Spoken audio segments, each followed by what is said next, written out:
Are you ready to rest, not just your body but your mind? Let the timeless wisdom of the Buddha guide your heart home. Hello, my dear listener, the one who has paused, even for a moment, to search for something deeper within this fleeting life. Maybe right now, you're sitting in a quiet room or walking under the night sky. Perhaps the world outside is still spinning fast, full of notifications, headlines, and responsibilities. But inside you, there's a strange kind of stillness, a silence filled with unease, an unease you don't quite know how to share.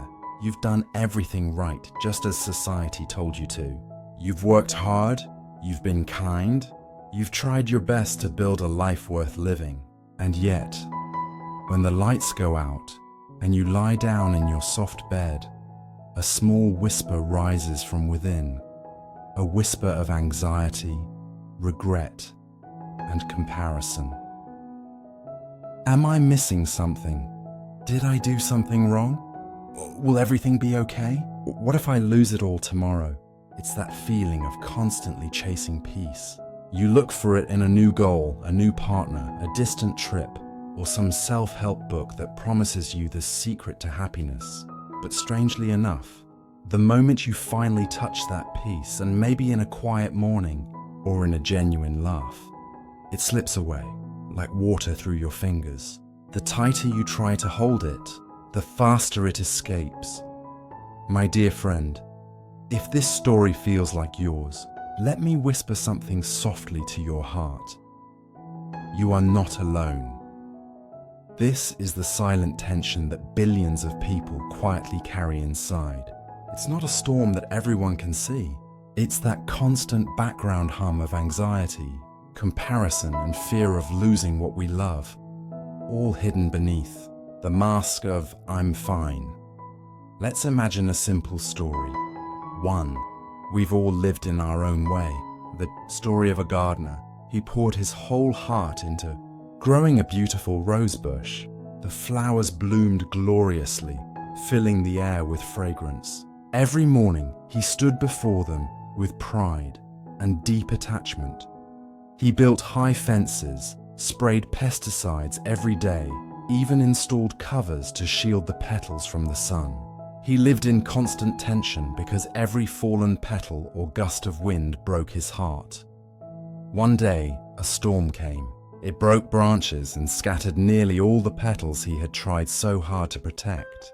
He fell to the ground, not because of the storm itself, but because the illusion of a perfect, everlasting garden had collapsed, and that is the very root of suffering. Suffering doesn't come from the storm. It comes from our resistance to the truth that flowers wilt, winds blow, and everything in life is impermanent. We do the same. We build fences around our health, relationships, finances, and even our pleasant emotions. And when life gently sends us a reminder of impermanence, a small criticism, a failure, a bad day, we hurt deeply, because that truth threatens our illusion of control.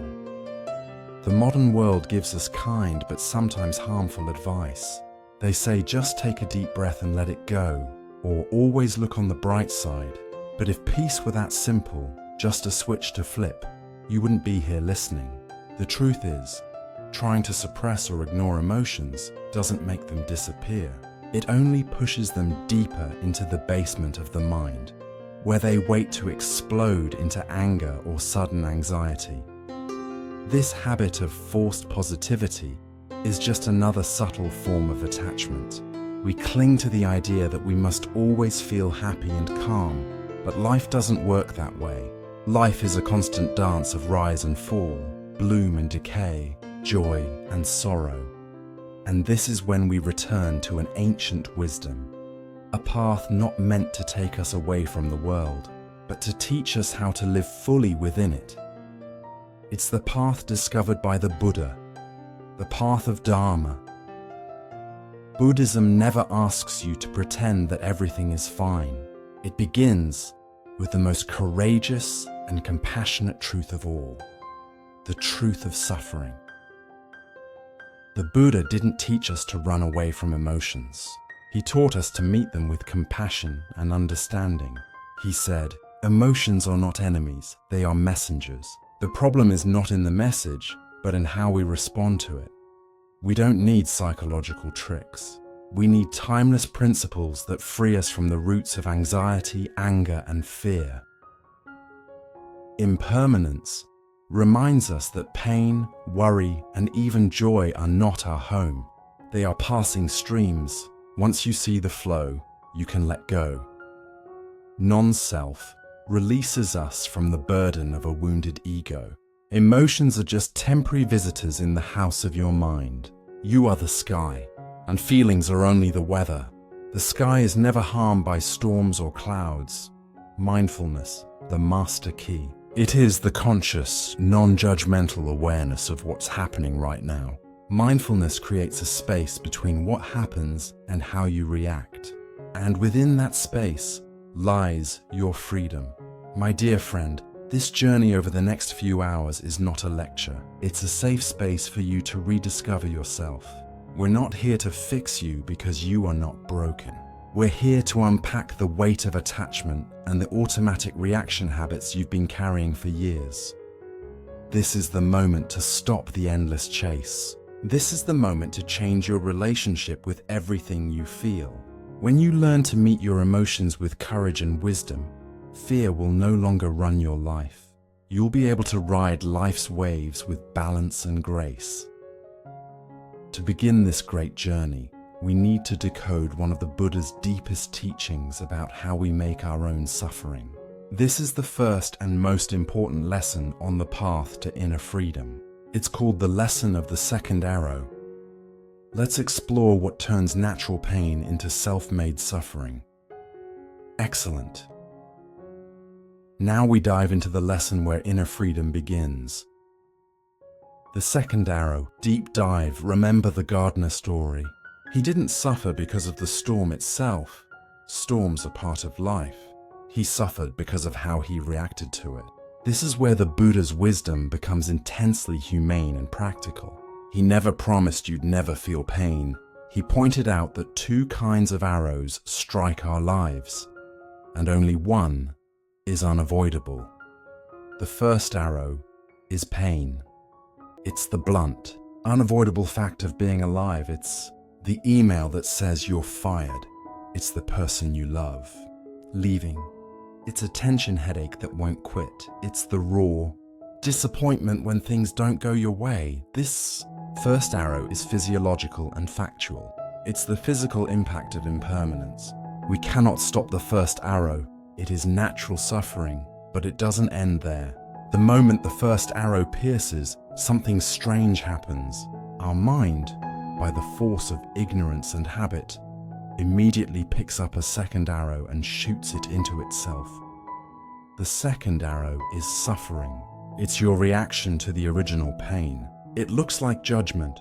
Why is this happening to me? I don't deserve this. Self-criticism. I'm so stupid. Where did I go wrong? I should have known better. Labeling. This is a disaster. My life is ruined. Rerunning. Replaying the painful story in your head all night. See?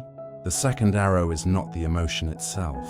It's the mind's resistance to the emotion. It's clinging to the idea that everything must be okay all the time. The core Buddhist insight here is, the first arrow might sting for a moment, but the second arrow keeps you trapped in prolonged suffering for hours, days, or even years. Let's use a plain, everyday example everyone knows. Your favorite mug breaks. Arrow 1, pain, the event. Cling. The ceramic mug your grandmother gave you slips and shatters. It's a sharp, fleeting sting, a physical event and a loss. Arrow 2, suffering, the reaction. Reaction 1, anger. Damn it! Who left that chair there? How careless. External reaction. Reaction 2, regret, self-blame. Oh no, I'm always clumsy. Why wasn't I more careful? That was Grandma's last gift. Internal reaction. Reaction 3, ruminating. You spend the next 30 minutes cleaning shards while replaying the fall, feeling guilt and worry. The pain of losing the mug, arrow 1, lasts seconds. The anger, regret, and anxiety you manufacture, arrow 2, last much longer and wear you out. This is the truth about karma. In Buddhism, karma is intention. Karma is not the outside event, arrow 1. It's the intention and volition behind your actions, arrow 2. When you respond to initial pain with judgment, anger, or self-blame, you sow unwholesome intentions. You reinforce negative reactive patterns. Each time you shoot the second arrow, you deepen the groove of suffering in your mind. Next time something similar happens, your mind will automatically follow that old groove, and firing the second arrow becomes an unthinking reflex. That's why some people get stuck in cycles of anxiety, not because they experience more bad events, but because their reactive habit is stronger. They train themselves to suffer perfectly. So how do we stop picking up the second arrow? The Buddha pointed to a simple yet powerful tool, mindfulness. Mindfulness is not about blocking the second arrow. It's about noticing, without judgment, what's happening right now. It creates the magical pause. Imagine the mug breaking again. When it happens, do this immediately. See it clearly. Feel the hot rush, the tightness in your chest, and the impulse to shout or blame. Those are sensations and urges arising. Pause. Don't act on the impulse right away.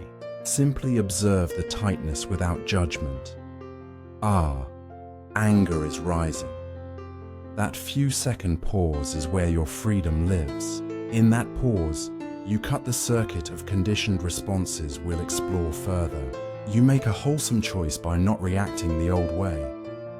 To help you build this magical pause, try a simple technique called labeling Identify Arrow 1. When a painful event happens, take a deep breath and tell yourself, this is the first arrow. This is unavoidable pain. Meet arrow 2. The moment your mind starts judging or blaming, stop and name the action of the mind. This is self-criticism. Or this is judgment. Or this is anxiety. Observe, see the feeling as a cloud. You name it not to push it away, but to create distance. You are not the anger. You are the one noticing the anger. Simply naming what you feel already shifts you from being the victim, someone controlled by emotions, into the observer, the one who has the power to choose. My dear friend, freedom does not mean the absence of pain. It means not being ruled by your reactions to pain. We've seen how the second arrow, nurtured by our reactions, creates suffering. But why do we have such a deep habit of reacting and clinging? Why do we keep trying to hold on to things we already know we cannot keep? The answer lies in one of Buddhism's greatest insights, the wisdom of impermanence and the art of letting go. In the next part, we'll explore why the desire to control is a hopeless effort, and how true freedom arises when we learn to release even the most beautiful things. Wonderful. We've now gone through two very important parts. We've seen that most of our suffering comes not from the first wound, but from the second arrow we shoot at ourselves. Now comes the next question. Why do we keep shooting that same arrow into ourselves again and again, even when we know it hurts? The answer lies in a deeper mechanism that the Buddha called ignorance and craving, the roots of suffering, or the engine that drives our addiction to emotional reactions. You may remember from the previous section that intention, our mental volition, is what shapes the quality of the second arrow. But what causes those negative intentions to keep arising in the first place? That's when we must look deeply into the machinery of the mind. According to Buddhism, the root of all suffering is not anger or greed, it is ignorance. Ignorance doesn't mean a lack of education. It means not seeing reality as it truly is. It is like a thick fog covering your mind, distorting the way you perceive the world. Specifically, ignorance is the inability to see two fundamental truths: impermanence and non-self. Ignorance of impermanence. You believe that the things you love, your health, beauty, wealth, or relationships are stable, permanent, and must always belong to you. Ignorance of non-self. You believe that your emotions, thoughts, and even the stories you tell about yourself are a solid, permanent I that must be protected at all costs. This fundamental misunderstanding creates a powerful force that leads to the next link in the chain of craving: desire. Desire is the main engine of this cycle. It is the craving, the longing, the deep attachment that pulls us again and again into suffering. But desire isn't only about wanting pleasant things, a sweet piece of chocolate or a word of praise. It also takes two subtler, more destructive forms that directly create the second arrow: the craving for existence, the wish to preserve what feels good, to keep happiness or peace from ever fading. When it's gone, we suffer. The craving for non-existence, the desperate wish to eliminate or escape what feels unpleasant. We want sadness to disappear instantly. We want anxiety to end right now. You see, the second arrow is nothing but the act of craving for non-existence. When pain arises, the first arrow, desire, awakens, pushing you to fight against that pain through anger, judgment, or avoidance. Let's look at how this mechanism operates in modern life through a simple story about stress and a piece of cake. Imagine you've had a stressful day at work. That's the first arrow: psychological pain, ignorance. Your mind reacts under delusion. I deserve to relax right now. This stress is terrible and shouldn't exist. The craving for non-existence. Craving. Desire arises and drives you to seek quick relief. Your mind leads you to the fridge and the cake. Action. Karma. You eat the cake. In that very moment, karma is formed. Phase 1. Relief. The pleasure from the sugar temporarily silences your anxiety. Phase 2. Repetition. Your brain creates a new neural link. Stress. Cake. Next time stress shows up, you won't even have to think. Your mind, through karmic momentum, habit, will automatically reach for the cake or anything else that once brought quick relief. Social media, alcohol, or shopping. That's how craving turns into emotional addiction. We become addicted to instant comfort, craving, and addicted to resisting pain, aversion, both rooted in the same confusion about reality, ignorance. When you see this mechanism clearly, you realize the Four Noble Truths are not abstract doctrines. They're a precise formula for life itself. Suffering, impermanence, craving. Let's break it down. Impermanence is a constant. Everything changes and dissolves. Craving is the only variable we can control.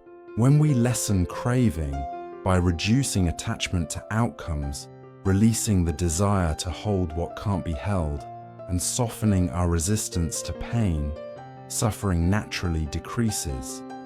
This is freedom. We don't have to control impermanence. We only need to master our response to it.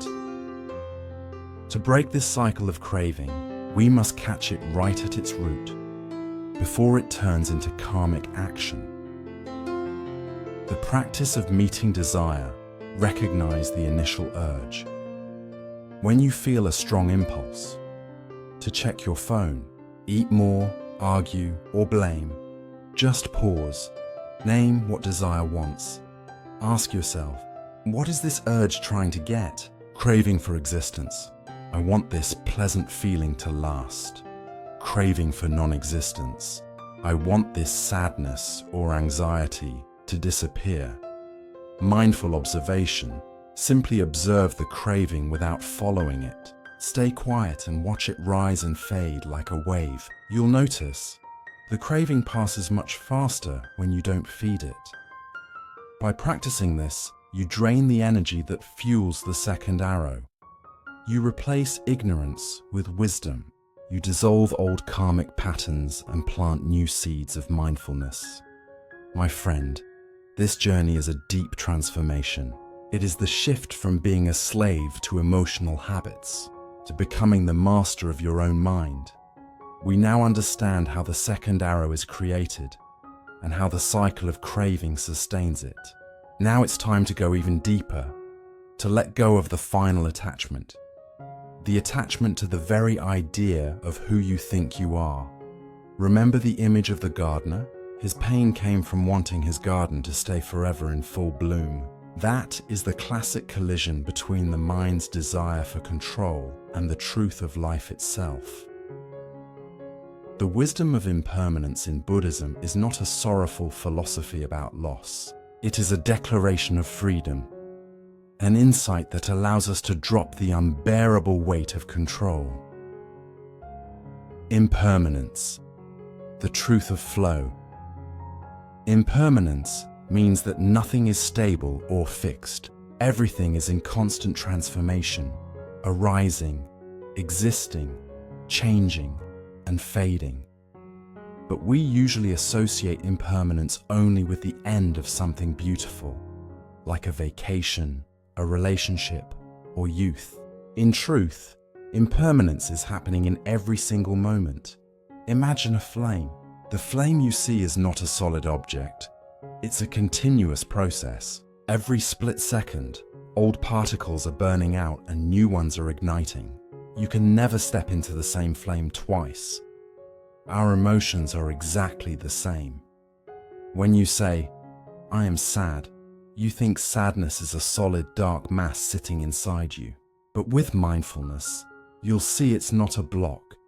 It's a flow of sensations. A heaviness rising in the belly, a tightness in the chest, a fatigue in the shoulders. And then, as you stop clinging to it, it dissolves, making space for a lighter feeling, even if only for a few seconds. If you try to hold on to that sadness, by replaying your story again and again, or by listening to a heartbreakingly sad song, you're interfering with the natural flow of impermanence in your mind. You're trying to force the flame to stay still.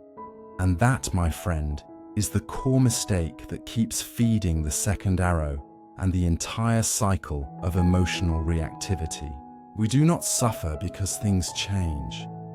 We suffer because we resist their change. Resisting negative change. When life gets worse, we scream, "No, I want this to stop right now." This is the craving for non-existence we talked about earlier.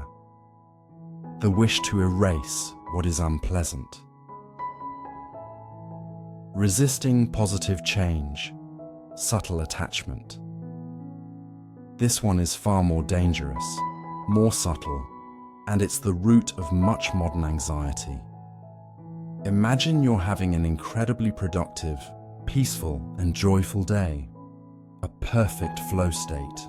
You feel calm, focused, alive. Then your mind whispers, "This moment is amazing. I have to keep it. Don't let anyone interrupt. I need every day to feel like this." In that very instant, you've fired the second arrow at your own happiness. You've turned peace into an object of attachment. The moment you cling, your mind tenses up, pushing against the flow of impermanence. And that tension and that fear of losing peace is exactly what makes peace dissolve faster. Anxiety about the future is simply attachment to the idea that the future must be a repeat of the good from the past, and fear that it might. become a worse version instead. We're trying to turn a flowing river into a frozen lake. The parable of the fish. Imagine you are a fish in a great river. The river is impermanence, always moving, reshaping the shores, carrying everything along. The fish swimming with the current represents letting go and mindfulness. It still uses energy to swim, but it doesn't resist the direction of the water. It flows with life. The fish swimming against the current represents attachment. It spends all its energy trying to stay in one spot, to cling to a beautiful memory or a moment that has already passed. It becomes exhausted, it suffers, and it cannot move forward. The fish's pain does not come from the river. It comes from its refusal to accept the nature of the river. Buddhism teaches that letting go doesn't mean apathy or indifference.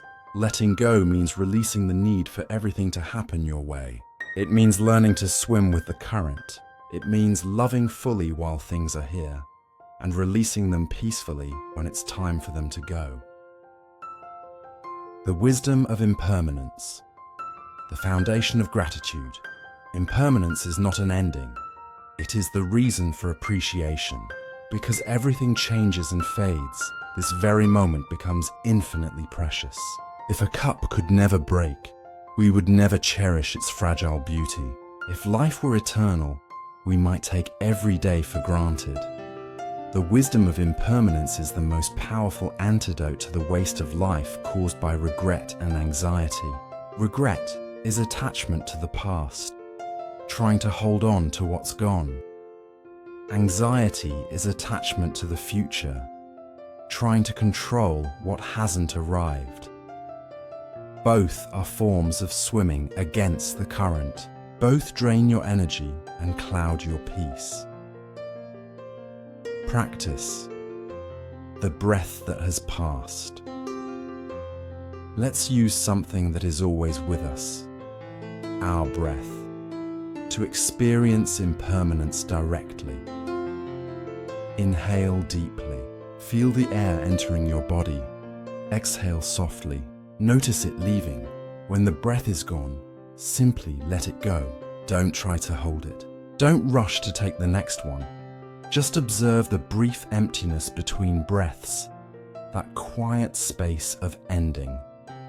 This simple practice reveals a profound truth. Even something as vital as your breath is impermanent.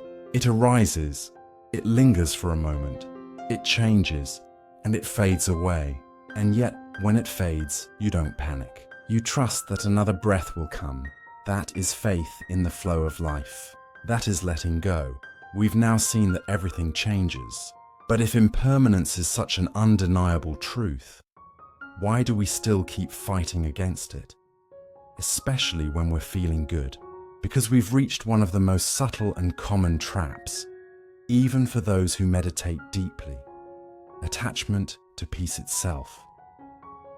In the previous section, we said that suffering arises when we try to hold on to things that impermanence will inevitably take away. That's easy to understand when it comes to money, fame, or youth. But there's a far subtler form of attachment, one that's much harder to recognize. It's the attachment to pleasant mental states, peace, joy, the calm after a meditation session, or that sense that everything is finally falling into place. Have you ever felt this before? You had a wonderful day, everything went smoothly, you felt light and connected. But as you're about to sleep, a subtle worry creeps in. Oh no, what if I don't feel like this tomorrow? What should I do to keep this feeling? Or after a silent retreat, you return to the city trying to protect that fragile peace. You become irritated by even the smallest noise or disturbance. This is the second arrow shot from the very heart of happiness itself. Reverse attachment, clinging to temporary cessation in the Four Noble Truths. Nirodhasaka, the truth of cessation, represents the complete ending of suffering. Yet, on the path of practice, We often experience temporary cessations, moments of calm, joy, or bliss. However, due to ignorance of impermanence, we mistake these fleeting states for the final destination. When happiness arises, the ignorant mind immediately labels it. This is mine. This is what I want. I must keep it. That act of holding on is clinging. And the moment you try to keep it, you create resistance against the law of impermanence. That resistance becomes tension. The irony is that the very tension of wanting to preserve happiness destroys it. It's like trying to hold a butterfly too tightly. It loses its freedom and its beauty the moment you grasp it. Let's bring this into a simpler, everyday example: making the perfect morning coffee. Event: first arrow. You make a perfect cup of coffee. Aromatic, balanced, and satisfying. You take a sip and feel joy and contentment. A pleasant, impermanent experience. Clinging, craving, and grasping. The mind whispers, "This coffee is perfect. I need to remember exactly how I did it. I hope every cup from now on tastes like this." You start worrying about the next cup, about changing beans, about the machine breaking. Suffering, second arrow. In that very moment, the peace of enjoying this cup is replaced by anxiety and fear of losing it. The coffee is still good, but you can't taste it anymore. You've been pulled out of the present moment by attachment to the idea of unchanging perfection, an illusion that contradicts impermanence. We do this with joy all the time. We spend 90% of our current happiness worrying about the 10% of sadness that might come next. When peace turns into a negative emotion attachment, to peace can even lead to subtle negative reactions in relationships. Anger. When you're feeling calm and someone calls to complain, or a child makes noise, you feel invaded and angry. They ruined my peace. Judgment. You begin to look down on others. Why can't they be as calm as I am? They're disturbing me. This judgment is a form of ignorance, because you fail to see their suffering as part of the same human flow and forget to respond with compassion. This shows us something profound. Conditional peace, the kind that only exists when everything goes your way, is not the true cessation of suffering. True cessation means unconditional peace, a serenity that doesn't depend on circumstances. The peace that depends on conditions is only a temporary mental state. To free ourselves from this subtle attachment, we must go one step deeper. Let go of even the act of letting go. Buddhism teaches that the goal of mindfulness is not to achieve peace, but to accept whatever is present, even unease itself. If you can accept unease, unease cannot disturb you. If you can see peace as impermanent, a visitor that comes and goes, you no longer struggle to hold on to it. You enjoy it fully when it's here and smile gently when it leaves. When you find yourself in a moment of joy, peace, or deep connection, do the opposite of what your instinct tells you to do. Recognize craving. Notice when your mind starts to take a snapshot of the moment, wanting to keep it forever. That's craving. So, whisper a gentle mantra. Oh, graceful. This moment is beautiful. Graceful. Oh, brief. It will not last, and that's perfectly okay. Relax. Instead of tightening up to remember or hold on, soften your body. Let the moment flow through you like water through open hands.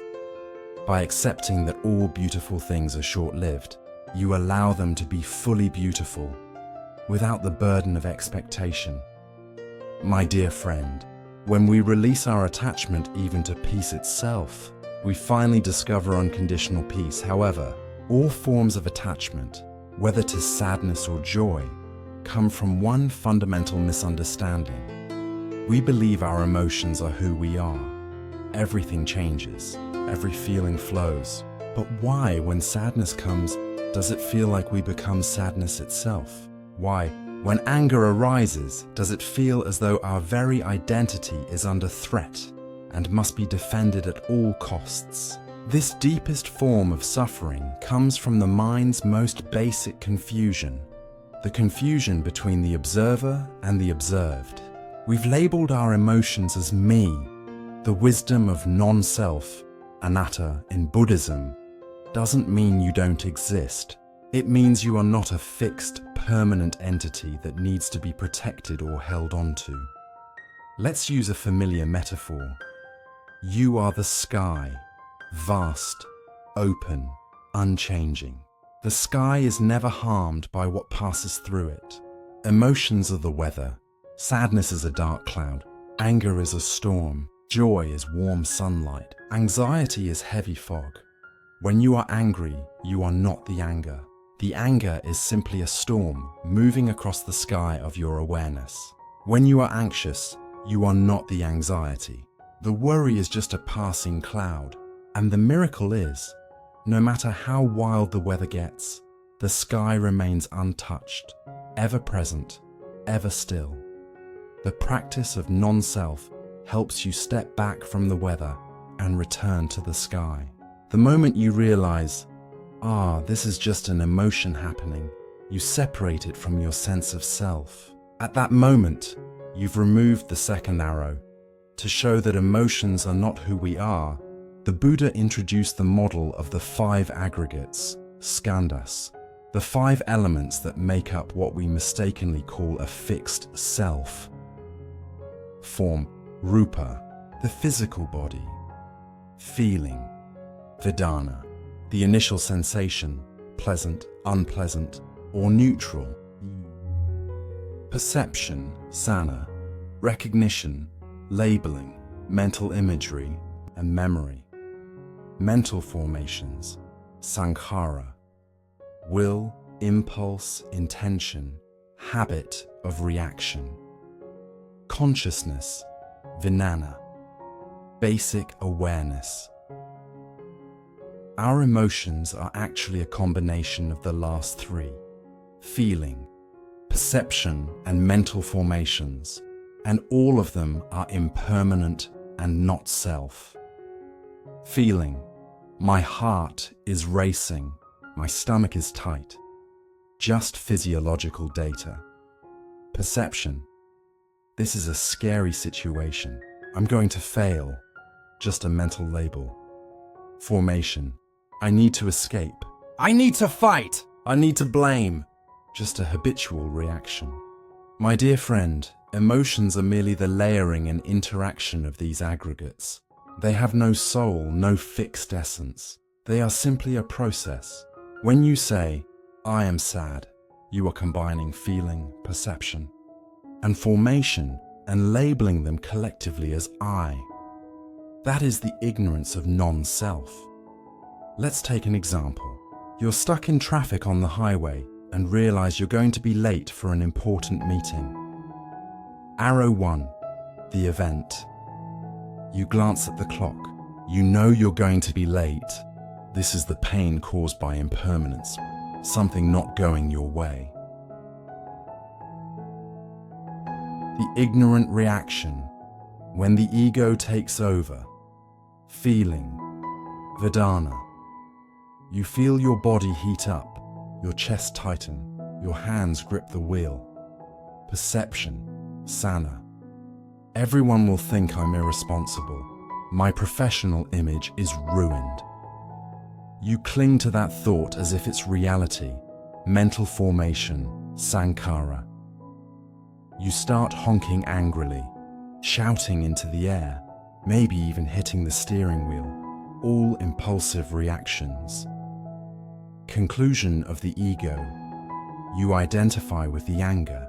You think, I'm angry because I'm a responsible person. And just like that, you're stuck, defending your anger as if it were part of who you are. The no-self solution. returning to the sky. Observe the body. Notice your tense shoulders and your hands gripping the wheel. Observe the feeling. Notice the heat and the tightness in your chest. Observe the thought. Recognize that the story, "People will think I'm irresponsible," is just a perception, not a fact. Observe the impulse. See that the urge to honk or yell is just a mental reaction, not your true intention. When you separate these layers one by one, the anger loses its power.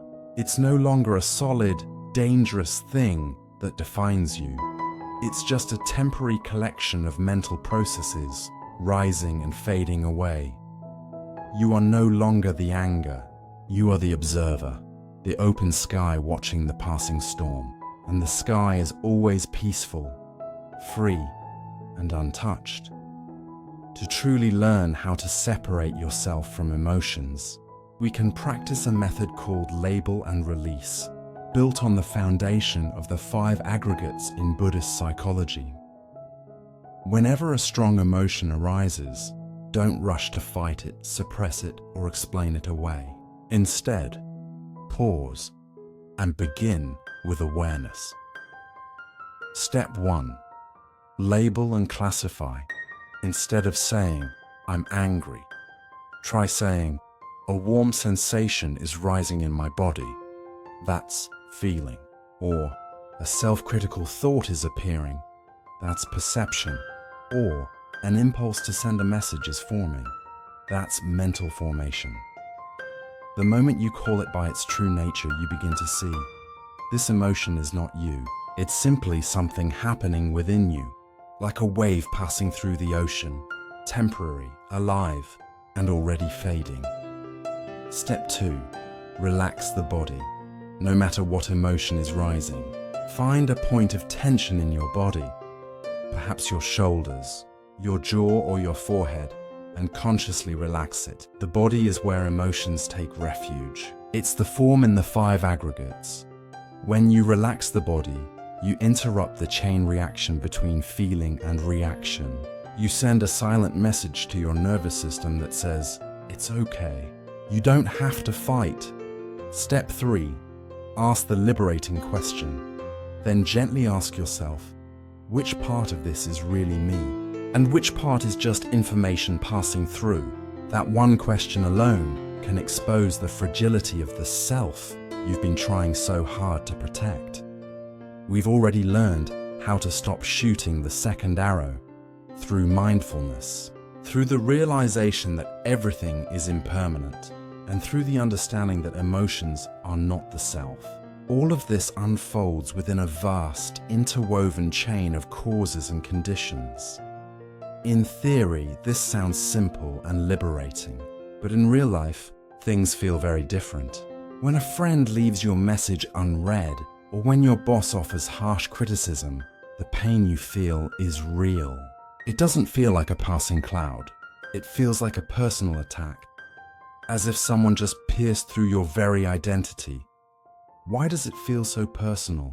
Because every painful emotion has a driver, someone behind the wheel, trying to stay in control, trying to protect what they believe is me. That driver is the ego. The ego, a psychological construction in Buddhism, the idea of a fixed, permanent self, called atta, is rejected. But that doesn't mean we don't have a self. It means that the self we suffer for, defend, and identify with is a constructed one. Our wounded self isn't a solid being, it's a psychological structure, built from perceptions and mental formations, made of stories, labels, and expectations. We tell ourselves stories. I'm a good person. I'm smart. I deserve to be loved. We attach labels, our names, careers, roles, and achievements. We carry expectations, how others should treat us. This self feels so real, yet it's constantly changing. It isn't a fixed entity. It's a continuous stream of thoughts and perceptions, pretending to be permanent. When life goes according to our stories, the self feels safe.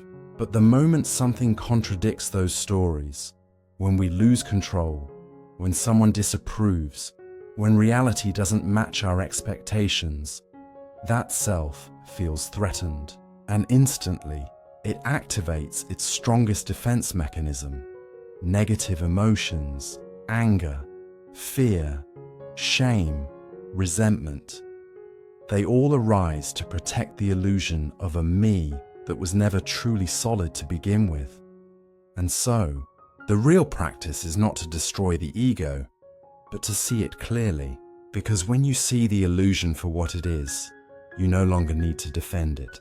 And in that moment of seeing, you return to what you've always been: the open, peaceful sky, watching the weather come and go. Negative emotions such as anger, envy, shame, and anxiety are like loyal bodyguards of the clinging ego. Anger arises when the ego feels its sense of worth is being violated. He has no right to talk to me that way. Shame arises when the ego feels it has failed to live up to the perfect image it created for itself. I'm terrible. I'm such a failure. Anxiety arises when the ego feels its control over the future is slipping away. I must control everything, or my sense of safety will collapse. All these emotions are second arrows, reactions born from the desperate attempt to defend something that doesn't truly exist: a permanent self. The story of the invisible armor. Imagine you wear an invisible suit of armor every day, built from your personal stories and identities.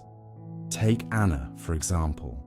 She's very sensitive to criticism because her self-image is built upon the story: I must always be competent and right. That story is her armor. One day, a co-worker says, "Your presentation had a few logical gaps. First arrow, the event, the sound of the words, simple vibrations and perception. The collision. Those words collide with Anna's armor. The belief, I must always be right. The reaction, second arrow. Her ego feels threatened. She doesn't hear the content of the feedback. She only feels attacked. Instantly, she becomes defensive, angry, or even lashes back. The wound. If she believes the criticism, she turns the arrow inward, feeling shame and self-hatred because her armor has been pierced. In both cases, the suffering doesn't come from the co-worker's words, but from her effort to protect an image that doesn't truly exist. The wisdom of no-self. The wisdom of non-self frees us by teaching us how to remove that heavy armor. When you realize that you are not the story or the role you're trying to protect, nothing outside of you can truly hurt you. If the criticism is true, it's a gift, not an attack. It helps you fix a mistake in your presentation, an external event, not fix you, the vast, unchanging sky within. If the criticism is false, it's simply another person's perception, a cloud drifting across their sky. It has nothing to do with who you are.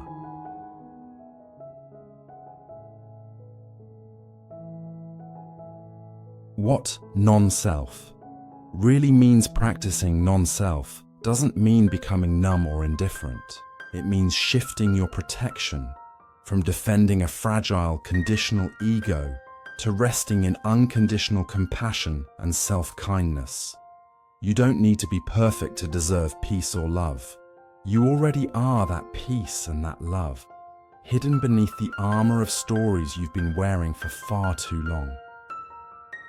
To dismantle the armor of the ego when you face criticism or failure, you can apply a simple yet powerful practice called receiving the information.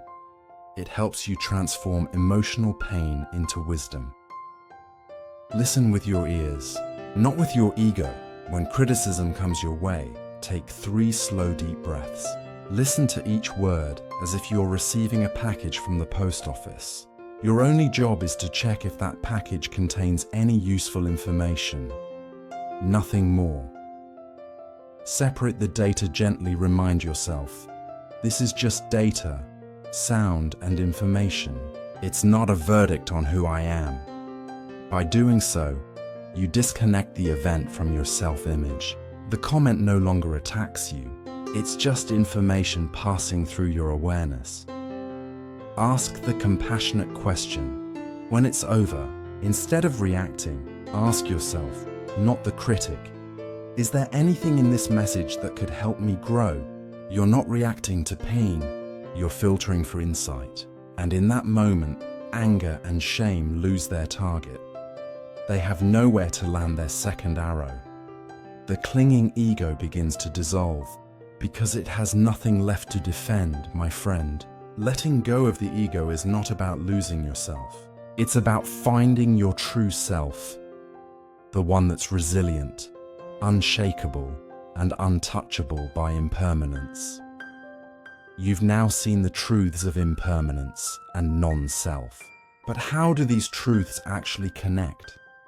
And why do they keep us stuck in cycles of suffering?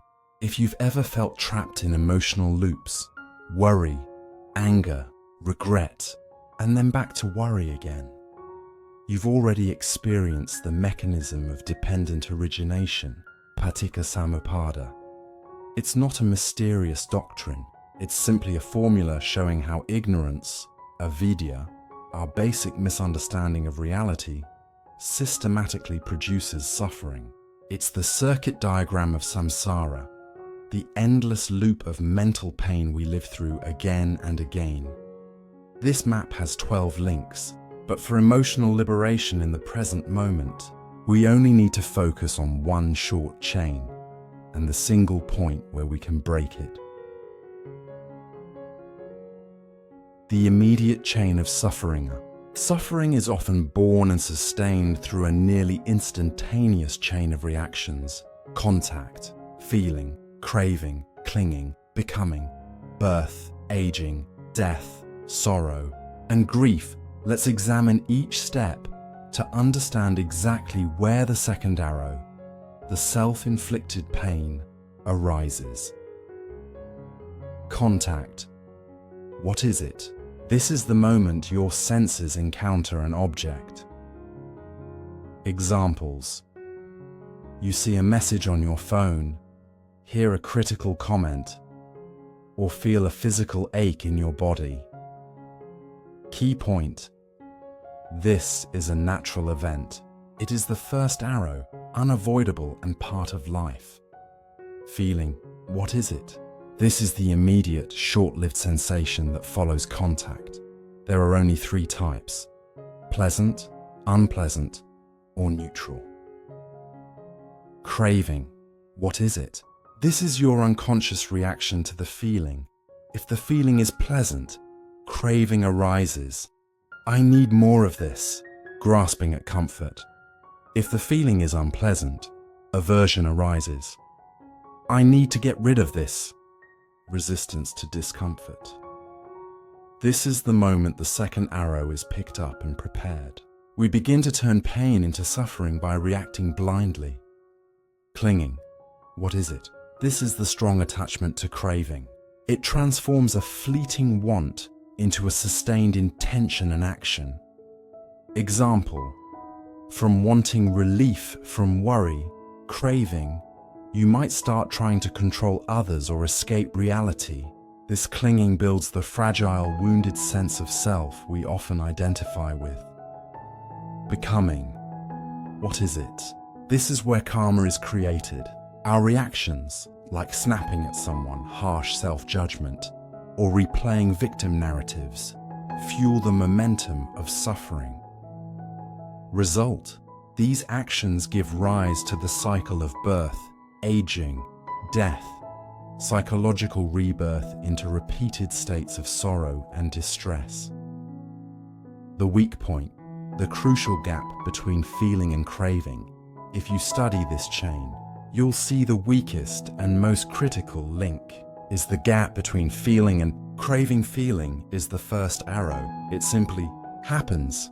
Craving is the second. Arrow, our optional reaction, mindfulness, is what we place in this gap.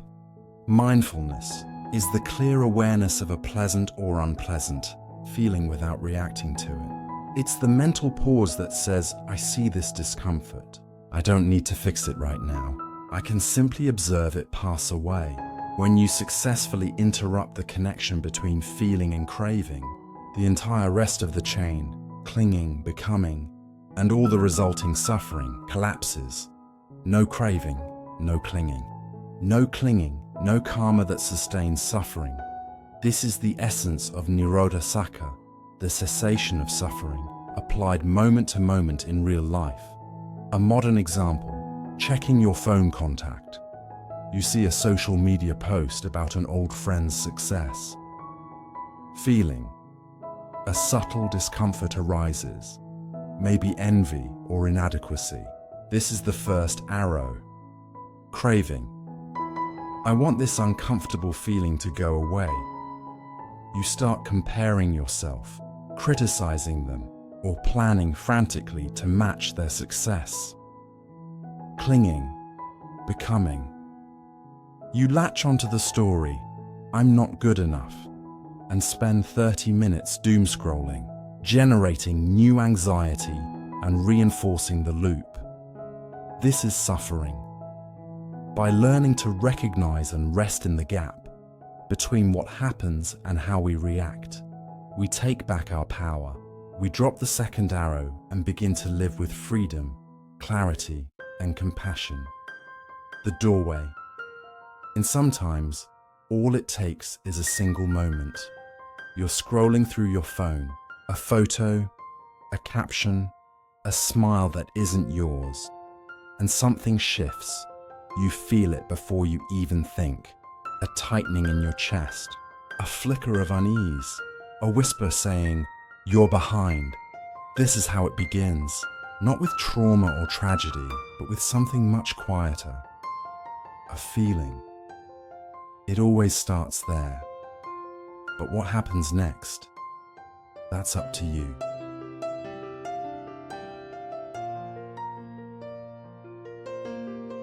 The pause that changes everything, just before your mind begins to spiral, before it starts comparing, before the self-doubt takes the wheel. You stop, you breathe, you give the feeling a name. Ah, discomfort.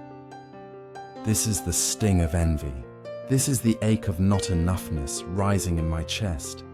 You don't judge it. You don't run from it. You don't dress it up with stories. You simply feel it. And in that moment of radical honesty, you break the chain. You choose not to feed the fire. You don't follow the craving. You don't reach for your phone or your anger or your escape hatch. You just breathe and let the feeling pass, as all things do.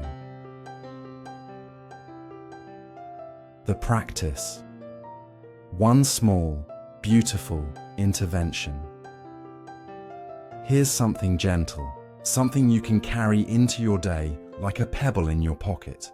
It's called the feeling period. Notice the urge. Maybe it's the pull to react, to speak sharply, to reach for something. Instead, pause. Recognize the moment. This is a feeling. Place a full stop. Say to yourself, like a quiet mantra, feeling, period. Breathe. Let your breath be the soft, sacred interruption. This is the space where everything can change. Choose. And from that space, that stillness, you respond, not react. You choose kindness instead of anger, clarity instead of craving, presence instead of panic. It seems so small, but it's everything. Because mindfulness isn't some abstract ideal. It's that split second between your pain and your power, the truth beneath it. My friend, suffering doesn't begin out there. It doesn't live in what others say or do. It doesn't come from the post you saw, or the words you heard, or the silence you didn't expect. It begins the moment you feel. Before you name it, before you become it. That's the doorway. And here's the secret no one taught us. You don't have to walk through it. You can stay right here with the breath, with the moment, with the feeling, nothing more.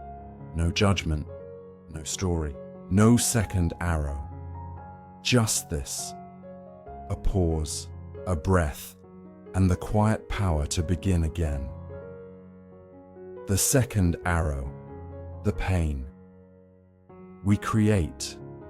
There's a moment, so small we often miss it, when pain turns into suffering. It begins with a feeling, and it ends with a wound we unknowingly inflict upon ourselves.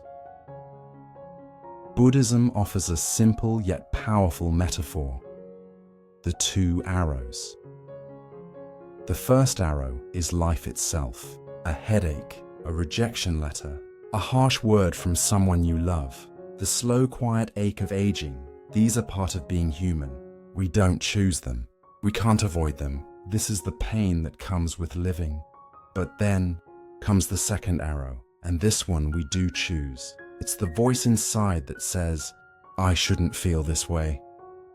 I'm such a failure. It's not fair. It's the pushing, the clinging, the desperate need for things to be different. Pain plus resistance, suffering. And the second arrow? That's where most of our suffering lives. The point of intervention, the place where transformation begins, is deceptively simple. It's not in your thoughts, not in the story, not in the action. It begins with the feeling. That first wave of sensation that rises up, pleasant, unpleasant, or neutral. That's where the fork in the road appears. If you can pause there, if you can see the feeling before the craving, you can change everything. 3 kinds of feeling and how they shape your life. Let's look at how these 3 types of feeling quietly run your life, and how mindfulness can gently release you from their grip. Pleasant feelings. The trap of attachment. Pleasure is sweet. The warmth of a hug, the taste of chocolate melting on your tongue, the rush of success after finishing something big. These moments are beautiful, and they're also dangerous, because the moment we taste pleasure, we want more. We want it to last. We want it again. And in that wanting, suffering begins. A modern example: the social media spiral. You pick up your phone. Contact. Your eyes meet the glow of the screen. Pleasant feeling, a like, a funny video, a compliment, a tiny hit of dopamine. The second arrow, the craving creeps in. Let's check one more thing. You scroll, you wait, you refresh, then suddenly, there's nothing new. The excitement fades. And in its place, restlessness, dissatisfaction, maybe even irritation. Why? Because the world didn't give you what you expected. Because the feeling passed, and you couldn't hold it. The wisdom of letting go pleasure is like fire. Touch it gently, and it warms you. Cling to it, and it burns you. When you hold on to joy, when you demand it stay, you suffer the moment it leaves. But here's the shift. The next time joy rises, pause. Notice it. Say quietly to yourself, a pleasant feeling has arisen. It is sweet, and it will pass. Enjoy it deeply, but don't chase it. Don't grip it. Let it breathe. This is mindfulness, joy without clinging. In the next parts, we can explore unpleasant feelings and how resisting them deepens suffering, neutral feelings, and the subtle danger of spiritual sleepwalking. But it always begins here, not in the chaos of life, but in the stillness between the first and second arrow. And in that stillness, you find freedom. Painful feeling. The way out of resistance. Painful feelings are the sensations we most desperately wish to escape. The knot in the stomach, the sorrow of parting, the burning shame of a mistake. Our natural reaction is to resist. Every day Example: the criticism. Your boss or a loved one offers a comment about your behavior or work that stings. Contact. The ear hears the words. The mind receives their meaning. Painful feeling. A flush rises in the chest. The shoulders tighten. The stomach drops. This is both a physical and emotional pain. Reaction. The second arrow. The mind leaps to defend or attack. He's wrong. I don't deserve that. So, I'm such a failure. This resistance, self-defense, and self-blame, these are the second arrows that deepen our suffering. Buddhist teaching. When you resist pain, you strengthen it. You are, in a sense, punching a wall. Buddhism teaches suffering is resistance to what is. A painful feeling, when fully allowed, dissolves swiftly on its own. Mindfulness of painful feeling. When discomfort arises, do not rush to label it as anger or fear. Simply notice its raw texture. There is tightness in the chest. There is warmth on the skin. There is a wave of sadness passing through. Hold the feeling gently, as you would a child, and watch it soften.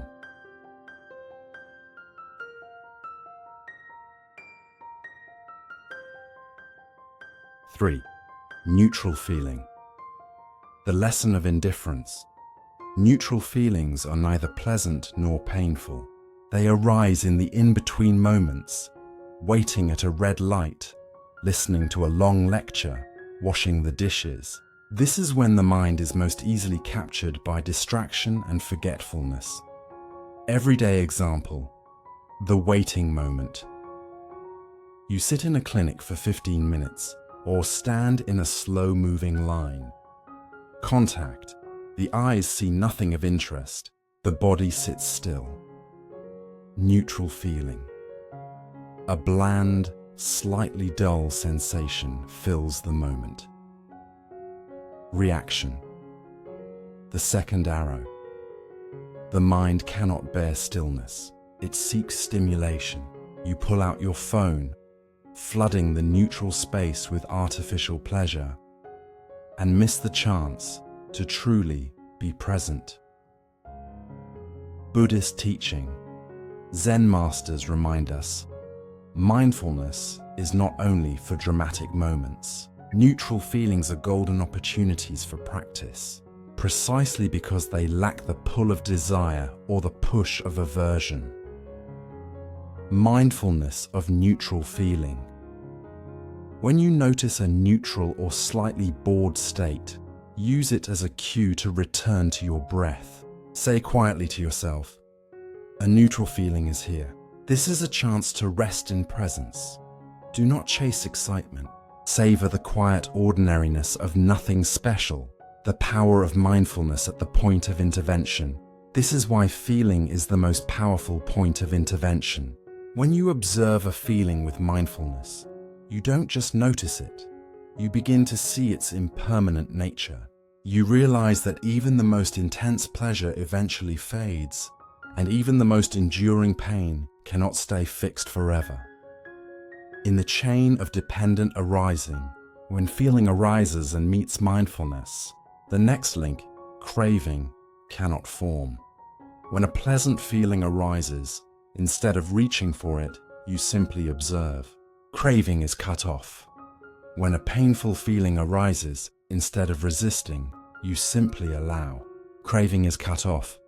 This act of cutting craving at its root is the path that leads to the cessation of suffering, the heart of the Four Noble Truths. You don't need hours of meditation. To practice mindfulness of feeling, you can apply the stop and notice rule right in the middle of daily life. Stop. When you feel a strong urge to react, to grab your phone, say something harsh, or take another bite. Pause everything for 3 seconds. Sense. Don't analyze, just feel. Ask your body, what sensation is here right now? Oh, for example, There is a faint tension across my forehead. Name.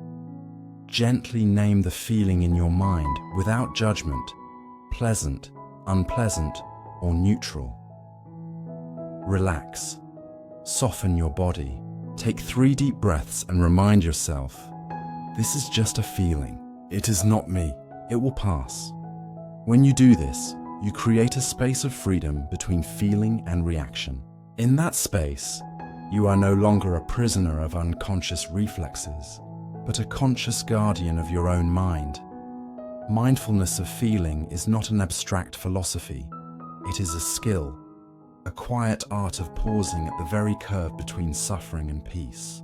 Each time you notice a painful feeling without resisting, or a pleasant one without clinging, you loosen another knot in the web of suffering.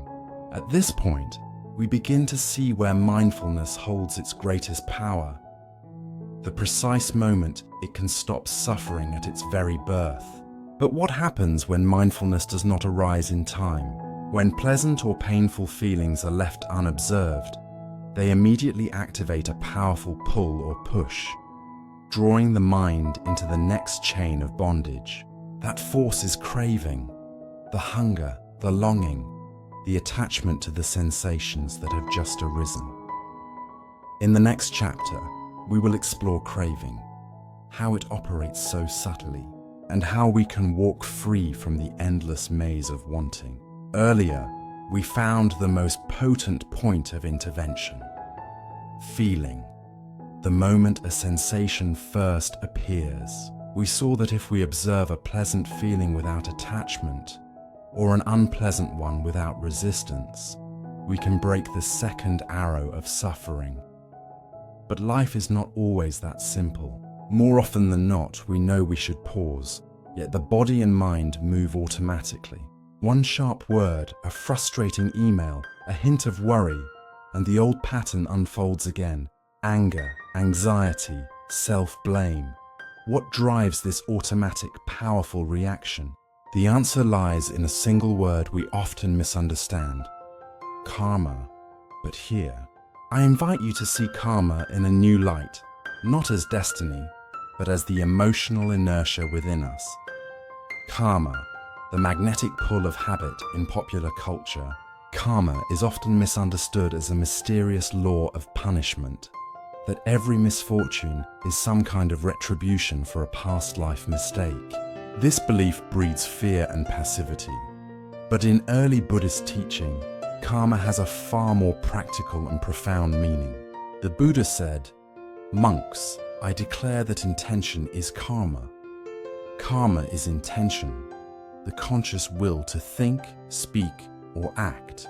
The real force of karma does not lie in the action itself, but in the intention that gives rise to it.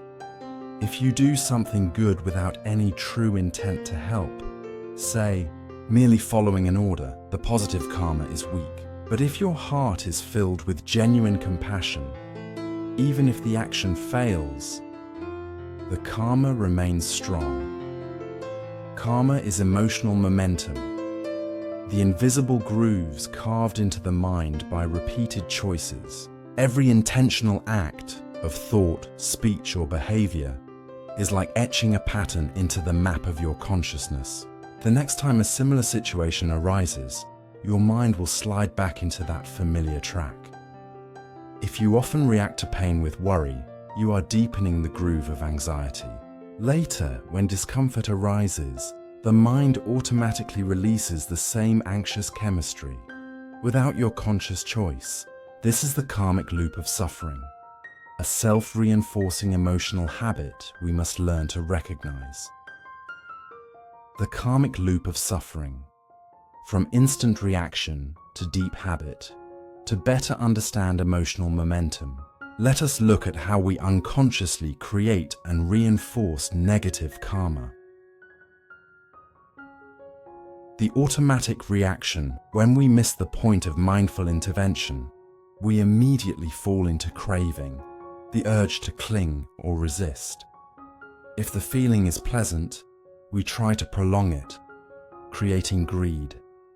If the feeling is unpleasant, we try to push it away, creating aversion. If the feeling is neutral, we drift into distraction, creating delusion. Example, you feel hungry. The body signals discomfort. Instantly, the mind wants to get rid of that feeling. Without awareness, you grab your phone and order fast food, even though you know it's unhealthy. That choice, to seek relief without mindfulness, is a karmic act. It strengthens the groove of craving and weakens your capacity for freedom. The deepening of the groove.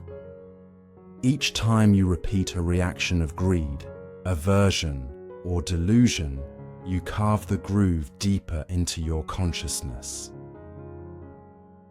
Consider the victim habit.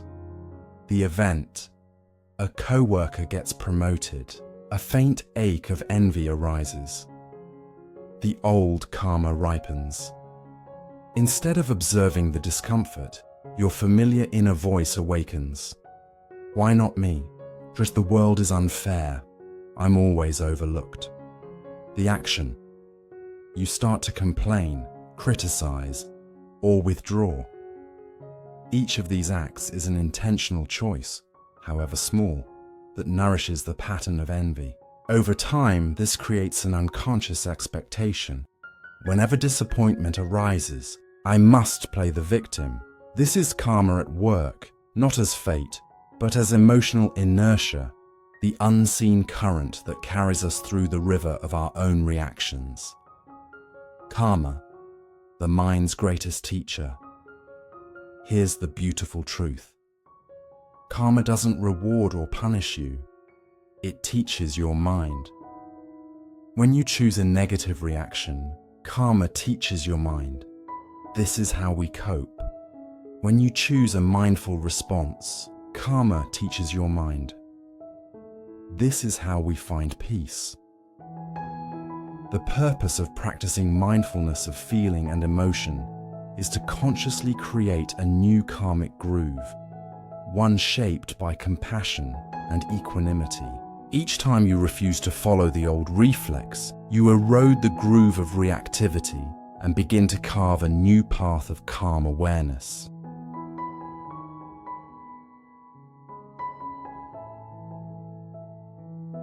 A simple, everyday example. The email or message reaction. The situation: you're busy, and a message arrives from a client or colleague. The tone feels a bit impatient or mildly critical. The momentum of old karma, repeating the old script. Feeling: you feel pressure or discomfort, heat in the chest, shallow breath. Craving: you want to push the feeling away or defend your sense of self. Instant reaction: you stop what you're doing and fire off a reply, slightly defensive, slightly sharp. You choose to act from that impulse. Result: you feel drained. The relationship feels tense, and the mind reinforces its old belief. I must protect myself the moment I feel attacked. The groove of fear and irritation deepens, breaking the momentum, creating new karma. Mindfulness of feeling: you notice, there's a wave of discomfort rising in my body. Creating space: you take a slow, deep breath and decide not to react immediately. A new action: you silence notifications. Give yourself 5 minutes to settle. Then return to the message with calm and kindness. You choose composure over agitation. Result: the work still gets done. The relationship stays steady, but something deeper shifts. You reinforce the quiet confidence that says, I can choose peace, even under pressure. The groove of mindfulness grows stronger. Karma is not magic. It is simply the intentional repetition of small choices, made consciously in the middle of daily life. A practice for everyday life, the New Groove Experiment.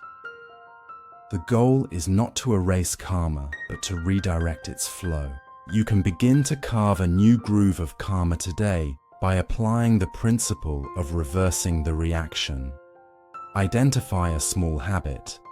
Choose one repetitive reaction you notice every day, perhaps sighing when faced with too much work, complaining while waiting, or scrolling through your phone whenever boredom appears. Find the trigger. Feeling. When the moment of discomfort arises, boredom, frustration, or disappointment, instead of rushing into the old behavior, choose to do something entirely different, or at least something neutral and wholesome.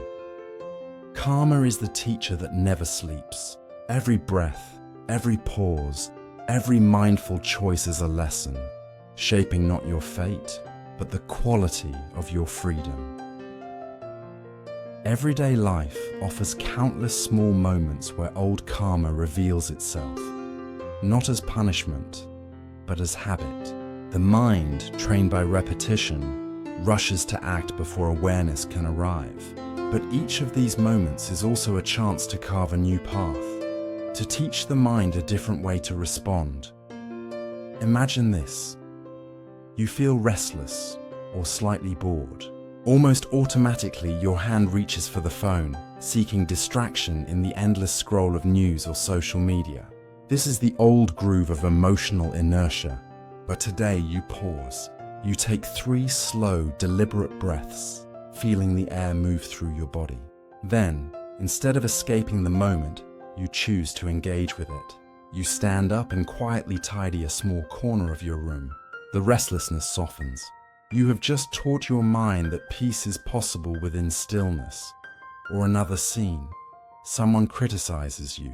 The sting in your chest rises quickly, the urge to defend, to explain, to push back. You can almost hear the familiar story forming in your head. But this time, you let silence be your teacher.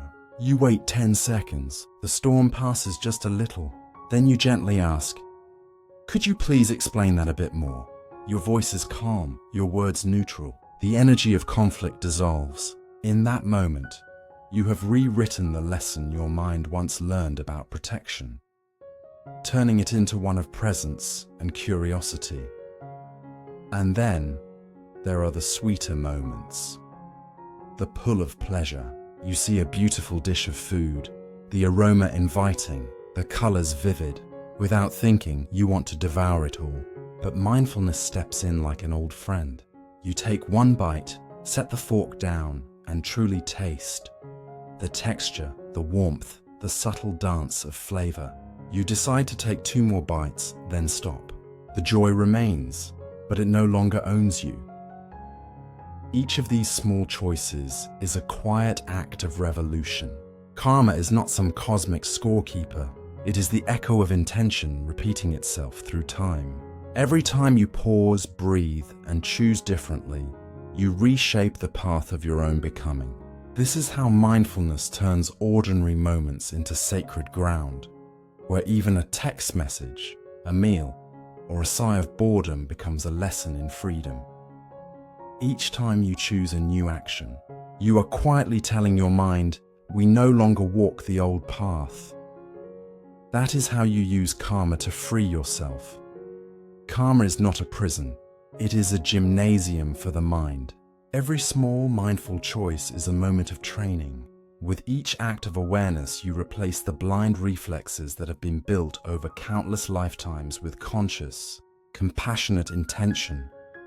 When emotional inertia, the force of karma, becomes too strong, it no longer feels like a mere habit.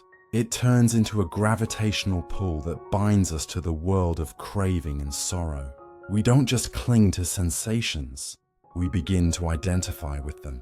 We turn them into the fabric of the self. This is grasping, or upadana. In the flow of dependent origination, volitional intention, satana, lies at the very root. It is the stirring of will that sets everything else in motion. This is where the story begins. In the Pali Canon, the Buddha declares, "Monks, It is volition that I call karma. This single statement forms the foundation of the entire teaching on karma, and it liberates us from the idea of a preordained destiny. So, what is volition? Volition is intention. It is the psychological movement of wanting, the impulse to act, speak, or think. It is the conscious decision that propels all outer expressions. Volition is not reaction. Reaction is mechanical, but volition is deliberate. It is the nod of the mind before bodily or verbal action arises. Volition determines morality. The ethical quality of any act, wholesome or unwholesome, depends entirely on satana, the heart's intention. Imagine two people each giving 1 million jong to someone in need. Person A gives with a sincere wish to help, a gesture born of compassion. Person B gives with the hidden desire for praise, a photo opportunity or future reward. Outwardly, the act is identical, but the karma they create could not be more different. Person A plants a seed of generosity and non-greed. Person B plants a seed of attachment and self-centeredness. Just like a farmer working the same soil with the same tools, it is not the earth or the effort that determines the harvest, but the nature of the seed sown. Intention is that seed, silent yet decisive, invisible yet shaping every field of our life.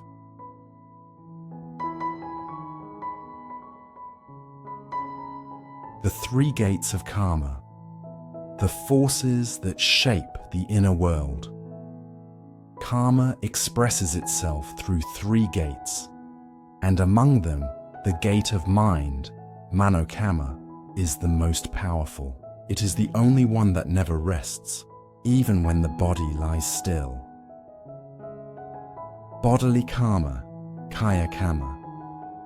These are actions carried out through the body, helping someone in need, striking another, stealing, or taking life. Always rooted in mental intention, you cannot strike unless the mind has first willed to strike. Verbal karma, vachikamma. These are actions of speech, gentle words, lies, harsh criticism, or divisive talk. Always rooted in mental intention. Every word is a messenger of your inner will, to soothe, to wound, or to control. Mental karma, manokamma. These are the actions of the mind itself, the desires, hatreds, understandings, and compassions that move unseen beneath the surface. Independent and potent, mental karma can bear fruit without ever taking physical form.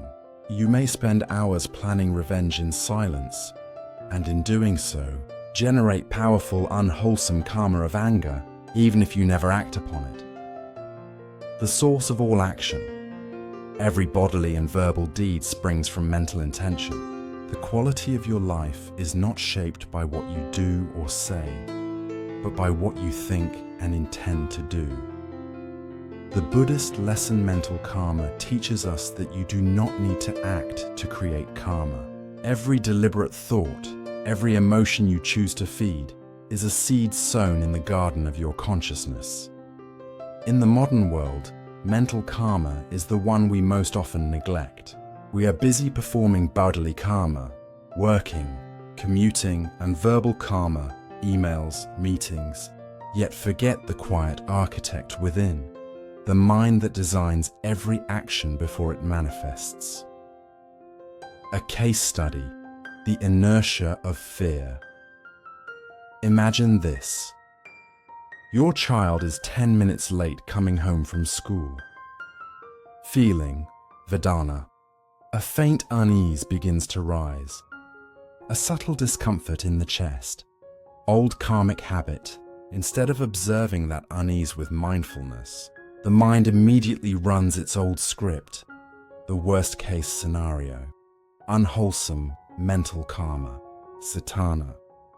You begin to choose a series of anxious thoughts. There must have been an accident. Something's gone wrong. I'm a terrible parent for not protecting my child. Formation, sankhara. Though no word has been spoken, this deliberate pattern of thinking floods your body with cortisol, a storm of stress born entirely from the mind's creation. The fruit of mental karma. Immediate result. For those 10 minutes, you live in a private hell of fear and self-blame, though nothing has truly happened. Long-term result. The mind deepens its groove of anxiety.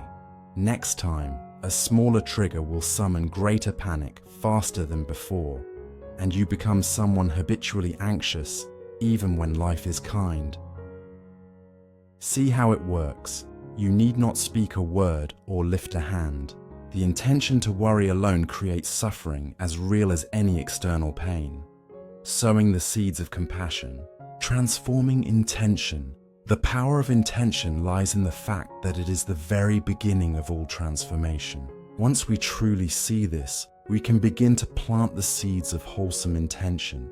To do so, we must first transform the root intention, the deep impulse that drives our every thought, word, and action.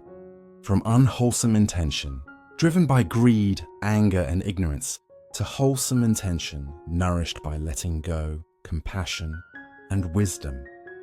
Instead of allowing the mind to drift along its old grooves, we can consciously infuse intention into each action, word, and moment of the day. Before speaking, before replying to a difficult message, pause for 3 seconds and remind yourself, my intention is to speak with kindness and bring clarity. Before acting. Before beginning a tedious task, say to yourself, my intention is to do this with mindfulness and presence. Before thinking. When you catch yourself judging someone, immediately create an opposite intention. My intention is to see this person with compassion. These wholesome intentions are like small pumps, drawing up cool streams of compassion and wisdom into the parched furrows of greed, anger, and delusion, slowly redirecting the current of your consciousness. Intention, then, is liberation itself. It is proof that you are not bound by the past or by fate. In every moment, you hold the absolute power to choose, to sow the seed of suffering, or to sow the seed of peace. Practice. Examining intention to live this understanding. Cultivate the habit of examining your intention through the 3 roots, greed, hatred, and delusion, before you act, even in the smallest things. Ask yourself, am I acting out of a desire to possess, to prolong, or to claim for myself? Am I acting out of aversion, a wish to reject, to push away, or to punish? Am I acting out of carelessness, confusion, or blindness to what is true? If the answer is yes, pause and find a wholesome intention to replace it. Instead of speaking to seek attention, speak to share something helpful. Instead of thinking with anger, consciously send compassion toward that person. This very awareness transforms you from a victim of reaction into the architect of your own soul. When intention, the seed of will and choice, is planted, if it carries the flavor of craving, it will immediately take root. The desire to possess becomes a magnetic pull, drawing us into an even deeper web of attachment. And that is when craving arises, a subtle thirst, born not from the world itself, but from our unwillingness to part with the fleeting sweetness of a pleasant feeling. The 3 poisons, the source that feeds all, karma. My dear friend, In the heart of the Buddha's teaching lies the truth of the three poisons: greed, hatred, and delusion. These are the most potent, unwholesome forces of the mind, symbolized as the three animals that dwell at the very center of the wheel of samsara, turning the endless cycle of birth, death, and karmic motion. If intention is the act of choosing, then the three poisons are the magnetic forces of attraction and aversion that shape that choice. Every unwholesome action, word, or thought can be traced back to one of these three roots. In Buddhist symbolism, the three poisons are represented by three creatures: greed, the rooster, sometimes the pig, symbolizing craving, grasping, the restless hunger that never knows satisfaction; hatred, the snake, symbolizing aversion, aggression, the impulse to strike, to reject, to push away; delusion, the pig, sometimes the rooster, symbolizing ignorance, confusion, the thick mud of unawareness that clouds true seeing. Let us gently dissect these poisons one by one to see how subtly they weave themselves into the fabric of our daily lives. Greed, the bottomless pool greed, is craving, the longing, the clinging, the inability to let go. It is not limited to wealth, fame, or possessions. It extends to our attachment to pleasant sensations and to the affirmation of self. Greed is the silent force that whispers, "Not enough, never enough." In the language of the Dhamma, craving, raga, arises as a direct reaction to pleasant feeling, the greed to prolong. When you taste a delicious meal, the mind immediately wishes that pleasure would last, or urges you to take another bite, the greed to repeat. When someone praises you, the mind begins to crave that sweetness again and again.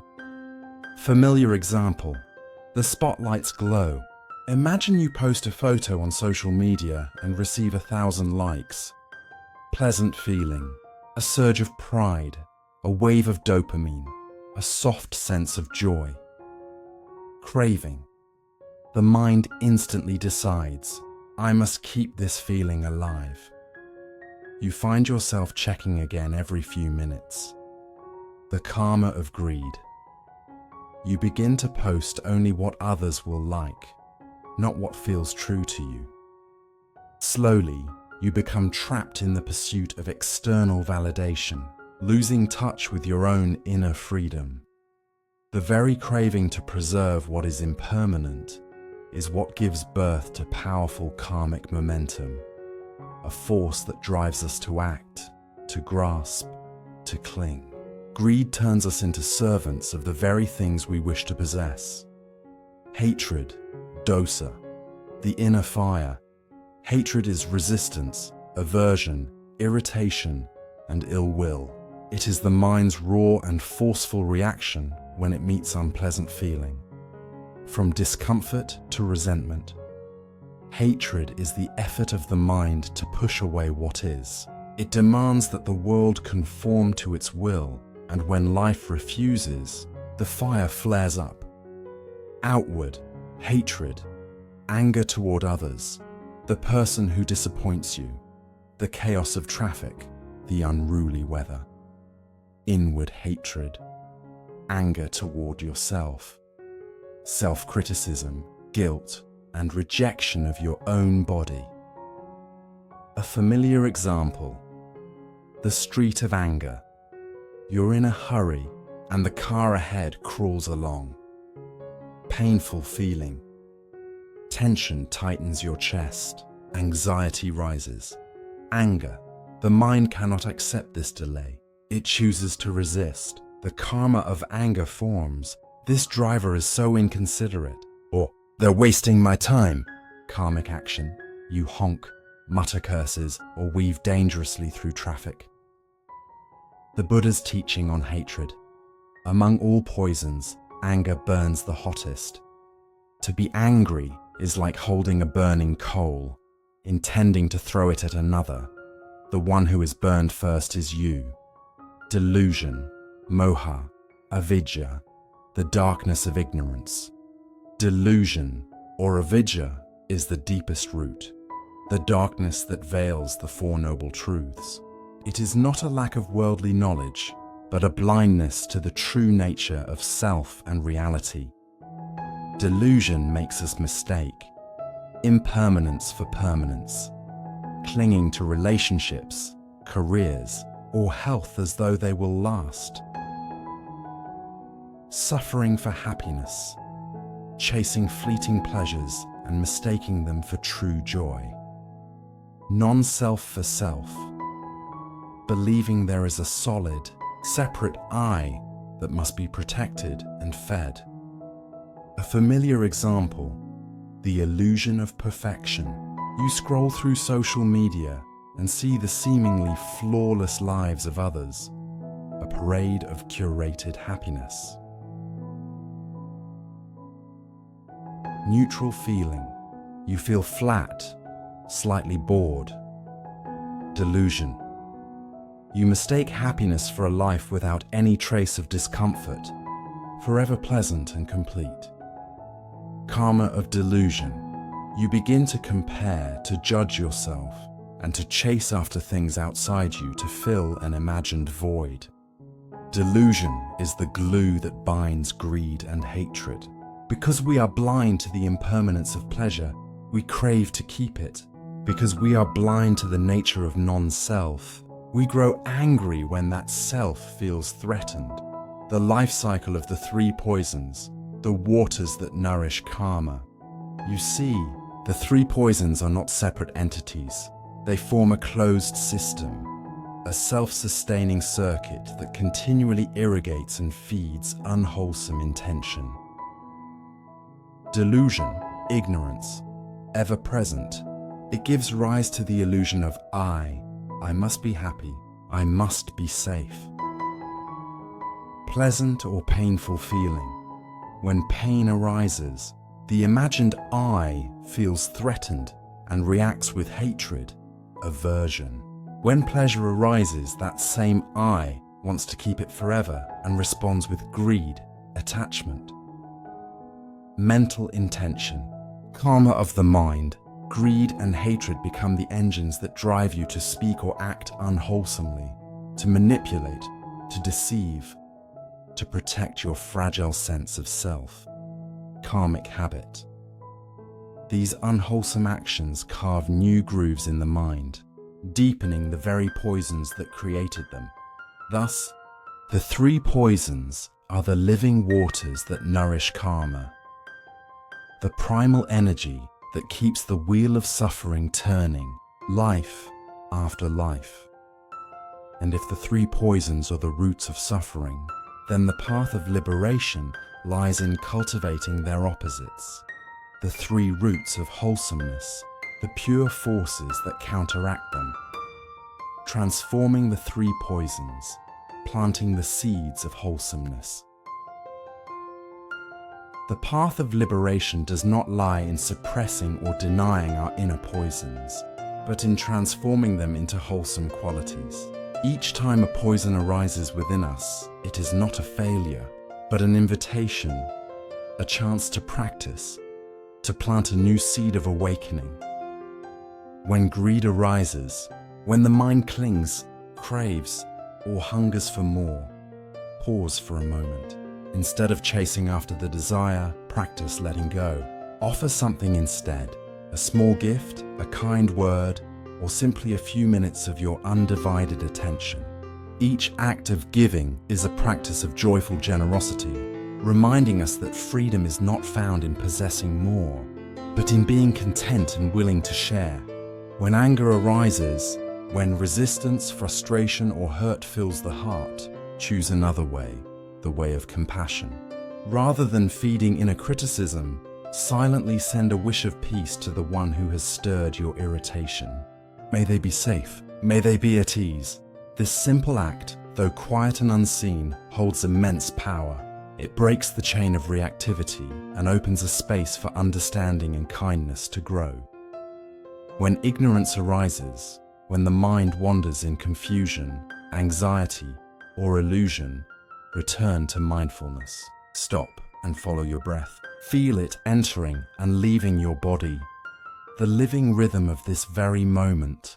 As you look deeply, you will see that everything is changing. Emotions, circumstances, people, and even the self you cling to. That clear seeing is wisdom, the lamp that dispels the darkness of delusion. These three pairs, greed and non-greed, hatred and non-hatred, delusion and non-delusion, are the currents that flow through every moment of our lives. They shape our intentions, our actions, and ultimately our path. And in each mindful breath, we are free to choose, to nourish the poisons or to plant the seeds of wholesomeness.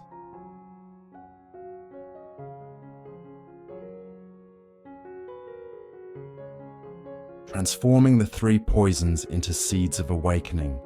In the garden of the mind, every thought and intention is a seed. Some seeds give rise to suffering, others bloom into peace and freedom. The Buddha taught that within each of us dwell three deep poisons: greed, hatred, and delusion, the roots of all unwholesome actions. Yet within these very poisons also lies the potential for transformation. When we meet them with awareness, they can become the fertile soil from which wisdom and compassion grow.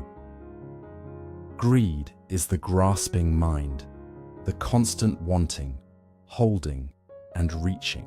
It is the whisper that says, "If I just had a little more, I'd be happy."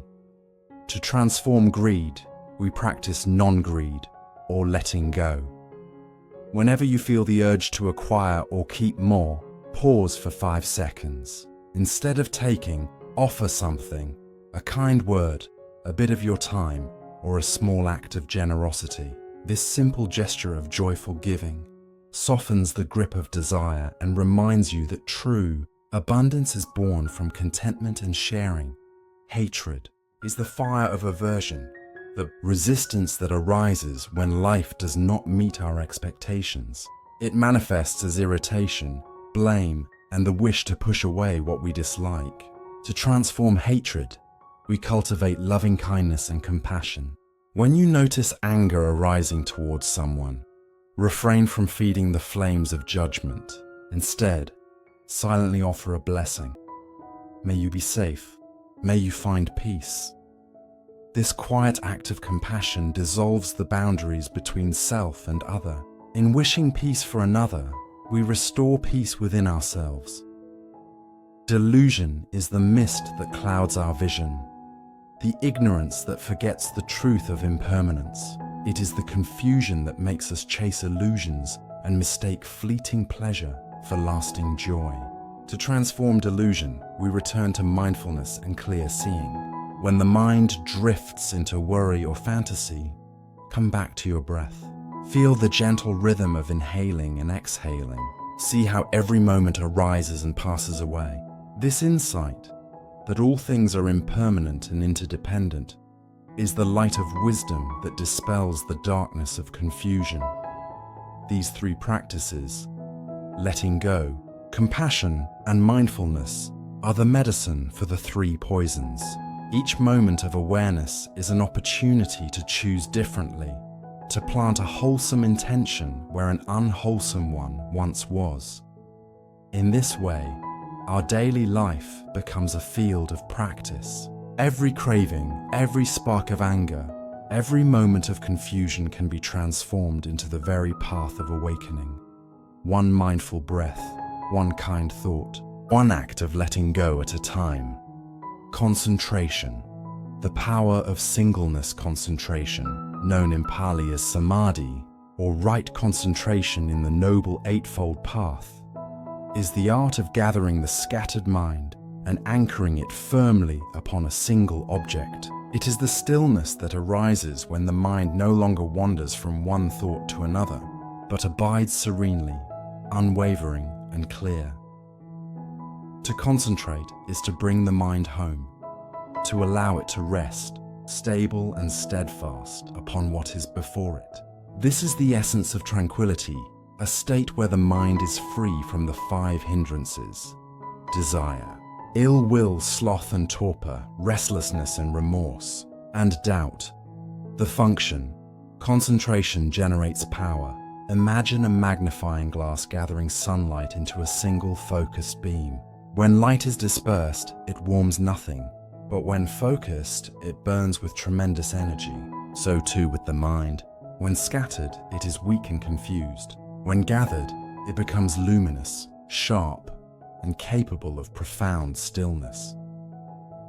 The purpose: to cultivate calm and one-pointedness. Through concentration, the practitioner can enter the jhanas, the meditative absorptions, realms of deep peace and radiant joy where the turbulence of worldly concerns momentarily fades away. Picture your mind as a noisy military camp, thoughts rushing in and out, each demanding attention. Concentration is like appointing a single gatekeeper at the entrance. His duty is simple: allow no intruder to enter or leave without awareness.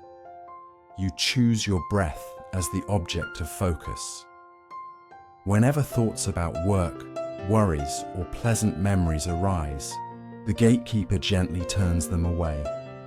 Gradually, the noise subsides. The mind becomes still, vast, and clear like a lake untouched by wind. In this stillness there is great peace, yet the wise must also recognize its limit. The serenity of concentration is temporary. When the focus fades, the old defilements, greed, hatred, and delusion resurface. Concentration alone can quiet the waves, but it cannot remove their source.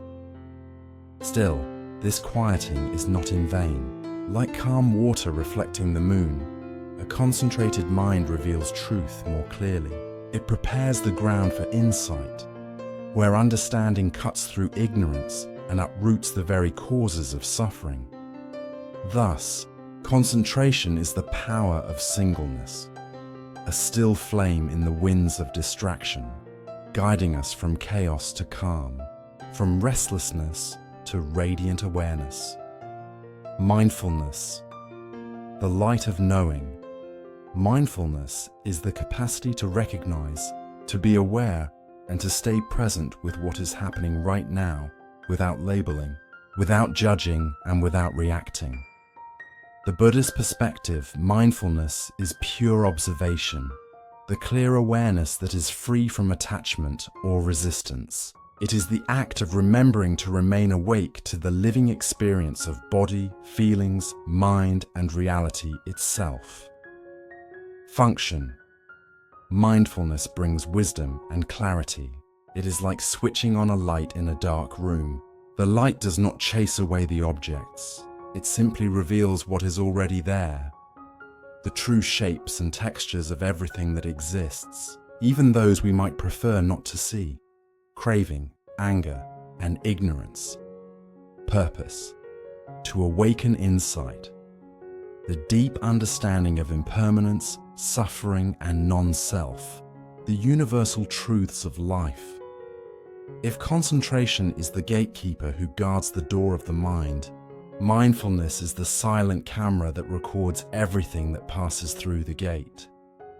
When pain or worry arises, the camera observes. There is a tightening in the abdomen, warmth in the chest, shallow breathing. It does not say, "I am anxious," or "I hate this feeling." It simply records what is. When anger or resentment appears, mindfulness notes. An impulse to criticize has arisen. It stays for a few seconds, then fades away. Mindfulness does not seek peace, it seeks truth. By seeing clearly how greed, anger, and ignorance arise and dissolve on their own, we begin to loosen their roots. When the mind no longer clings to pleasant experiences or rejects the unpleasant, freedom quietly unfolds. This is the light of mindfulness, a gentle, unwavering illumination that reveals reality as it truly is. It does not fight the darkness, it simply shines, and through its shining, confusion dissolves. The essential relationship, light and strength, On the path of practice, concentration and mindfulness are like two wings of a bird or the 2 feet of a traveler. They must move together. Concentration is the gathering of the mind into oneness, a steady, unwavering focus on a single object. It brings inner strength, stability, and tranquility. Through concentration, we touch a temporary peace, as if using a microscope to see the smallest detail, or a drill that penetrates deeply into one point. Mindfulness, on the other hand, is total awareness, the luminous knowing of everything unfolding in the present moment. It is the light that allows us to observe and understand the true nature of all phenomena. Through mindfulness, we discover lasting freedom, as if holding a lamp that illuminates the whole field of our mind and our life.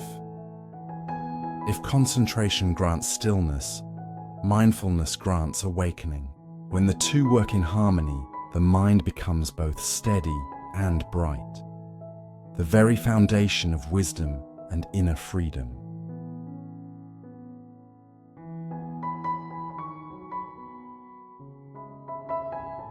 When stillness becomes a trap, many practitioners make the mistake of seeking only stillness. They calm the mind but never transform the heart. Stillness without wisdom is a kind of ignorance. It is like drilling with great effort, but drilling into empty space. There is power, but no direction. Attachment to tranquility can become a subtle form of craving, a new desire born from the pleasure of peace itself. Mindfulness is what allows us to see clearly, I am clinging to this calmness, or I am using concentration as an escape from discomfort. Only when we see these movements honestly can true freedom begin. The birth of wisdom. Wisdom does not appear by accident. It arises from the union of two forces. Stability. The mind must be strong and steady enough to face the truth of suffering and impermanence without turning away. Clarity. The awareness that sees through illusion, that recognizes the changing, fleeting nature of all things. When stability meets clarity, understanding blossoms. From that understanding comes compassion, and from compassion, liberation. The monkey mind and the nature of thought within, the 5 aggregates that make up what we call the self. The aggregate of mental formations is the group that includes all psychological creations: intention, will, attention, decision, and most importantly, the flow of thoughts and emotions. Thought is a product, not the owner. The Buddha taught a simple but profound truth. Thoughts are not you. To understand this, we can look at the 5 aggregates: form, the physical body; feeling, sensations that are pleasant, unpleasant, or neutral; perception, recognition, identifying what is seen or heard; mental formations, reactions and mental constructions that follow perception and feeling. This is where intention and thought arise. Consciousness, pure awareness that knows experiences as they occur. The monkey mind is the restless activity of the mind's formations. It works like an automatic factory, endlessly producing mental products, the stream of thoughts. For example, a friend does not reply to your message. The mind reacts. Doubt arises. Are they angry with me? Worry follows. Did I do something wrong? Then judgment. They're so inconsiderate. All these thoughts are products, not truth. They are born from conditioning, fed by desire, aversion, and ignorance, and reinforced by habitual tendencies. The illusion of I am my thoughts. True suffering does not come from the monkey mind itself, but from our ignorance. The belief that I am what I think. We fall into 3 patterns of identification. Becoming the thought. When the mind says, I am worthless, we become that worthlessness. Clinging to the story. We replay the same mental movie again and again, trapped in its narrative. Acting on the thought. We send an angry message, close the door, or withdraw in silence, deepening the groove of old habit. This confusion lies at the heart of endless mental restlessness. We keep chasing the monkey mind, thinking that if we could just manage or fix every thought, peace would come. Yet the more we chase it, the more it jumps from branch to branch. True calm does not arise from suppressing the monkey mind, but from seeing it clearly, recognizing each thought as just another creation of the mind, arising and passing away. When we stop identifying with the noise, what remains is the one who sees, pure, silent awareness. Breaking the cycle through mindfulness. Mindfulness of thought is not about trying to stop thinking. It is about transforming our relationship with thoughts. Instead of being swept away by them, we shift into the role of the observer, the vast, open sky that watches the clouds drift by. The technique of labeling and letting go. This is the direct application of mindfulness to the process of mental formation. Step 1. Anchoring. Begin by anchoring your attention to the breath. Feel the inhalation and the exhalation. The breath is your home base, the steady rhythm that grounds you in the present. Step 2. Recognizing. When a thought arises, do not enter its story. Simply recognize its nature and give it a neutral label. Examples: worrying, planning, remembering, judging, anger. Step 3. Releasing. After labeling, there is nothing more to do. Gently return to the breath. Buddhism compares thoughts to clouds moving across the sky. Labeling is the act of recognizing a cloud. Letting go is choosing not to jump onto it and drift away. Each time you name a thought and return to your breath, you refuse to feed the seeds of craving or aversion that sustain unwholesome habits. In that moment, the cycle is broken. Imagine you are meditating when suddenly the mind replays an argument from years ago, a moment when you felt deeply wronged. Instantly, anger stirs. The old reaction. The mind begins to spin stories. I should have said this. How could they treat me that way? I need to message them and explain myself. You are once again chasing the monkey mind. The new response. You recognize what is happening. You silently note old memory. Anger is arising. The wish to retaliate. You smile softly. Ah, just an old habit. Thank you for visiting. Then you return to the breath and notice the tension in your shoulders melting away. Through this simple practice, you begin to see that every angry thought is merely a passing phenomenon, impermanent, insubstantial, and not a command that must be obeyed. The thought loses its power the moment you see it clearly. This is the essence of mindful awareness, not the suppression of thought, but the freedom that comes from knowing you are no longer its prisoner.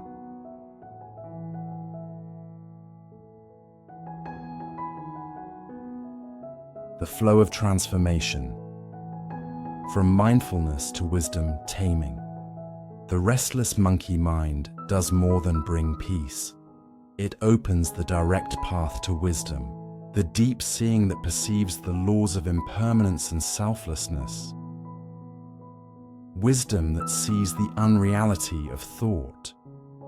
When you persist in observing your thoughts with mindfulness, 3 profound insights begin to unfold. The impermanence of thought. Every thought has a fleeting lifespan. It arises, lingers for a moment, and dissolves. No thought can hold you unless you choose to hold it. The selflessness of thought. There is no one who is thinking. There is only the act of thinking occurring. Each thought is ownerless, a temporary formation shaped by conditions such as memory, habit, and past impressions. The suffering of attachment. Pain does not arise from the content of thought. I am hurt, but from the act of clinging to it. I must think about it. I must feel hurt. When this wisdom dawns, fear of thought itself disappears. Thoughts lose their authority. They become passing ripples on the surface of a vast and quiet sea. The power of the silence. Between, as you continue to release each thought, gaps begin to appear. Small moments of stillness between one thought and the next. In these spaces, your original mind, the mind of freedom and compassion, quietly reveals itself. In this silence, something miraculous happens. You find the freedom to choose wholesome intentions.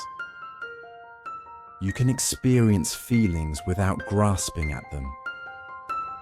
You can act from a heart of unconditional compassion rather than from anger or fear. This quiet interval is not empty. It is alive, luminous, and liberating. It is the birthplace of wisdom, where the noise of the world subsides and the clear knowing of the heart begins to speak. A simple practice. The smiling mind. To tame the restless monkey mind, you must treat it with humor and compassion, not with harshness or judgment. Each time you find yourself caught in a loop of thoughts, try this gentle technique known as the smiling mind. Recognize when you realize you've been swept into a stream of negative or repetitive thoughts, perhaps worrying about money or replaying an old conversation. Simply acknowledge it without blaming yourself.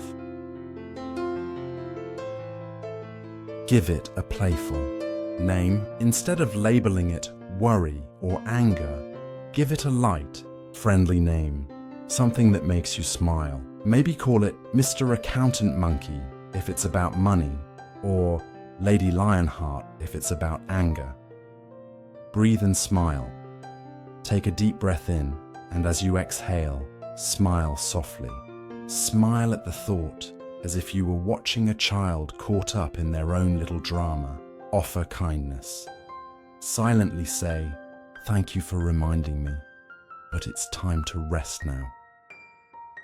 Then return your awareness to the present moment. The feeling of your body on the chair, or the rhythm of your breath. This small act of humor dissolves the heavy seriousness we often attach to our thoughts. When thoughts are no longer treated as serious or dangerous, they lose their power to control our emotions. The next step, seeing the grip of attachment. We've learned how to recognize, name and release the stream of thoughts through mindfulness, a vital step in weakening unwholesome intentions.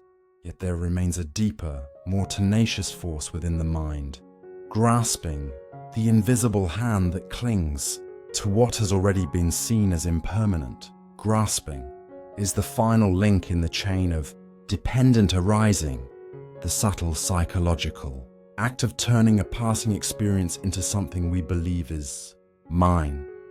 It is the hand that refuses to let go, even when the truth has already been revealed. To break this last link is to truly be free. The heart beyond observation. Have just completed a difficult task, learning to observe and gently tame the monkey mind, that restless current of endless thoughts. Through mindfulness, we have come to see into the nature of mental formations, recognizing that every thought is impermanent and without a self. But there is something even more important than the act of observation itself.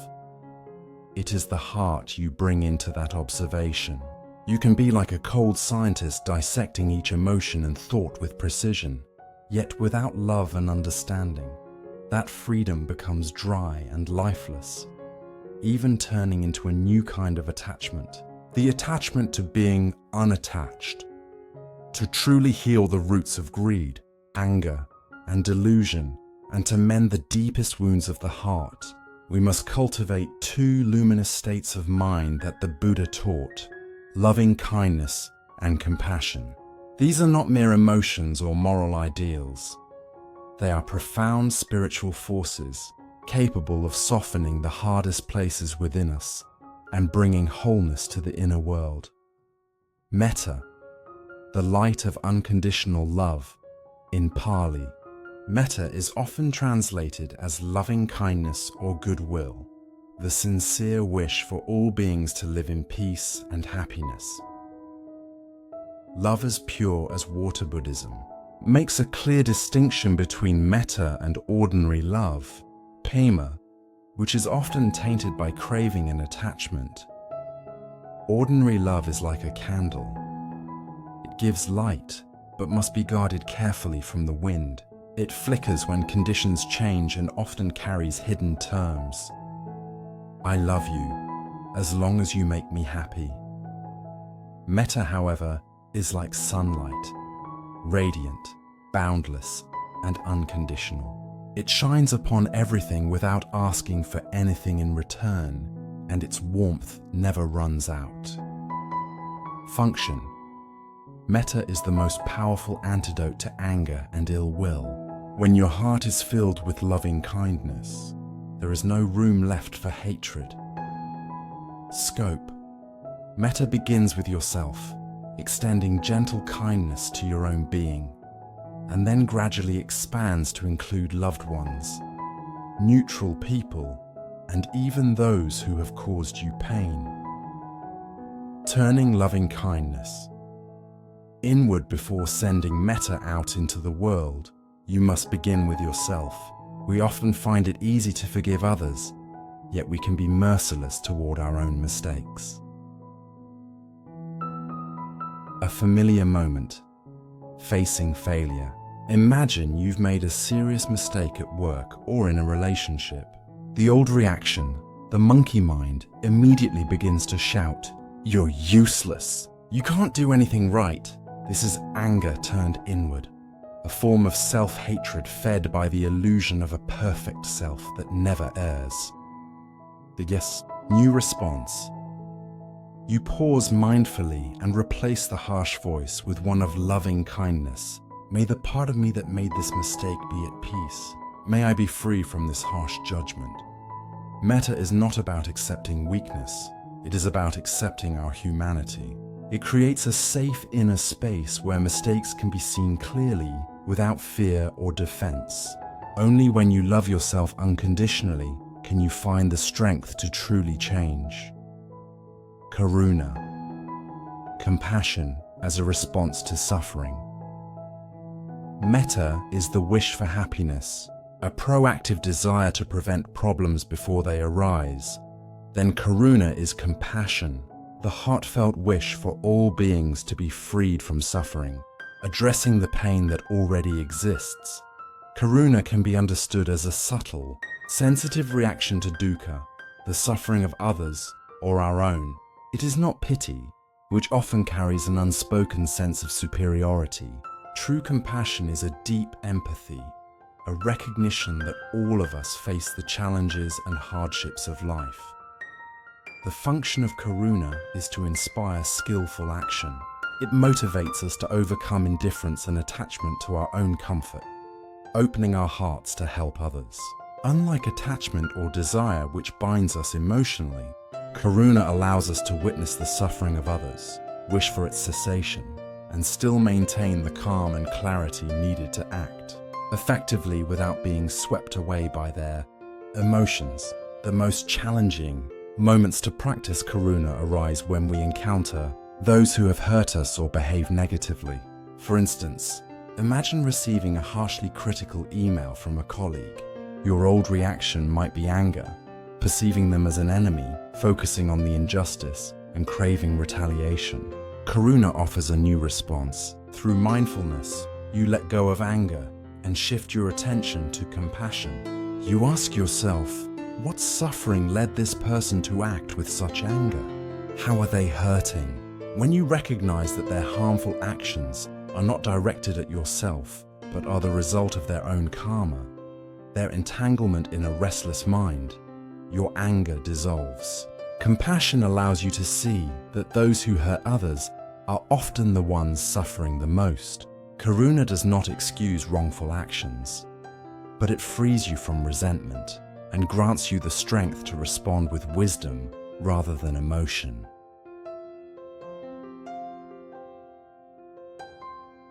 The four immeasurable states of mind, metta, and karuna are two of the four supreme states of mind, also called the Brahma Viharas, which Buddhism encourages us to cultivate.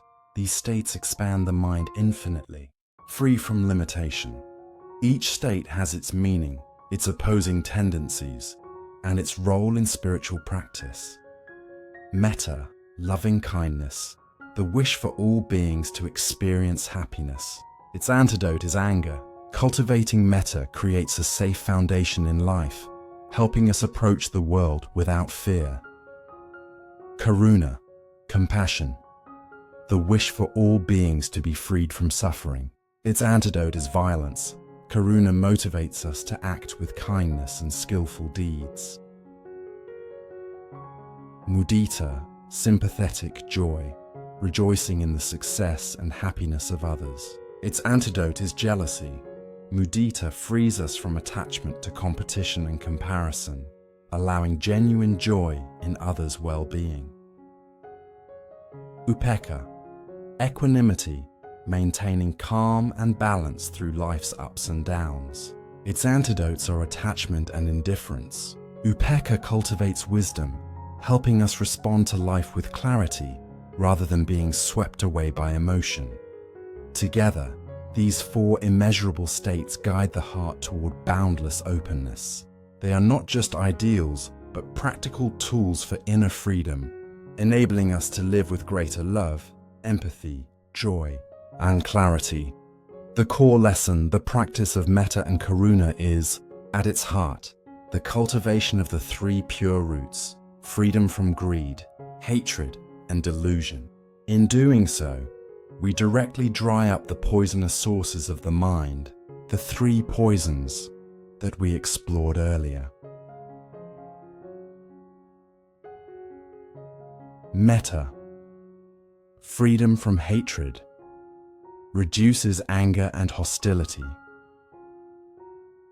Karuna, freedom from greed and delusion, reduces attachment to personal happiness while increasing understanding and wisdom.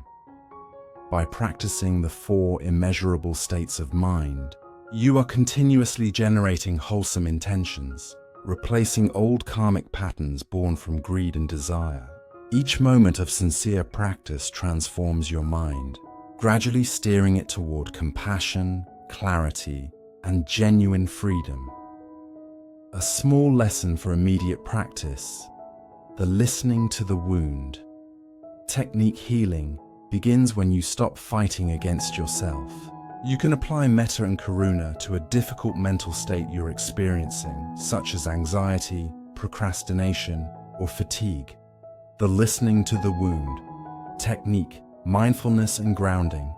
Pause, close your eyes and place your hands over your chest. Take 3 deep breaths, feeling the air flowing in and out. Identify the wound.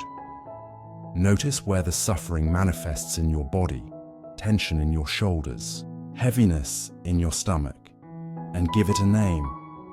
This is anxiety, or this is fatigue. Practice karuna, compassion. Silently speak to the part of your body and mind that is suffering, as if addressing a frightened child. I see that you are very tired or anxious. I know you are struggling. May you be safe and free from this suffering. Karuna is the wish for that suffering to end. Practice metta, loving kindness. Send a gentle wish for well-being. May you, this part of my mind, be peaceful and happy. Metta is the wish for well-being and happiness. The meaning. In this way, you change your relationship with your own suffering. You are no longer a victim or an enemy of your pain, but a healer of yourself. This compassionate action dissolves inner anger and softens attachment to the illusion of a perfect self. As you can see, the path of mindfulness is not a cold battle, but a warm journey of healing from the inside out. Only by carrying infinite loving kindness and compassion can you have the courage to face life's greatest illusion. Attachment and delusion create unwholesome intentions. When these intentions combine with the psychological forces of clinging and grasping, they build a sturdy prison known as upadana, clinging. In the next section, we will enter the final link of the karmic chain, upadana, clinging, and explore how this attachment forms a false sense of self to endure suffering, and how to finally let go of it once and for all. Mudita, the antidote to jealousy. Mudita, the expansion of happiness. Mudita is an extraordinarily pure state of mind. It is defined as selfless joy in the success, fortune, and happiness of others. If metta is the sunlight and karuna is the nourishing rain, then mudita is the reflection of others' joy shining into your own heart, doubling happiness and halving suffering. Distinguishing mudita from worldly pleasure in Vietnamese, the word hai, joy, can sometimes be confused with ordinary worldly pleasure. Yet mudita carries a profound distinction. Worldly pleasure, often intertwined with attachment. I am happy because I got what I wanted. This joy is conditional and prone to clinginess. Mudita, pure joy, unconditional, independent of the self. I am happy because you have achieved what you wished for.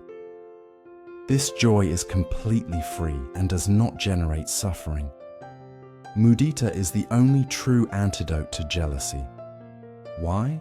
Because jealousy is a complex form of suffering arising from greed, the craving to possess what others have; hatred, anger, or resentment, when the self feels threatened by another's success. Mudita breaks this toxic cycle by transforming greed and hatred into non-attachment and freedom from anger. When you genuinely rejoice in others' success, the desire to win or the urge to retaliate cannot survive.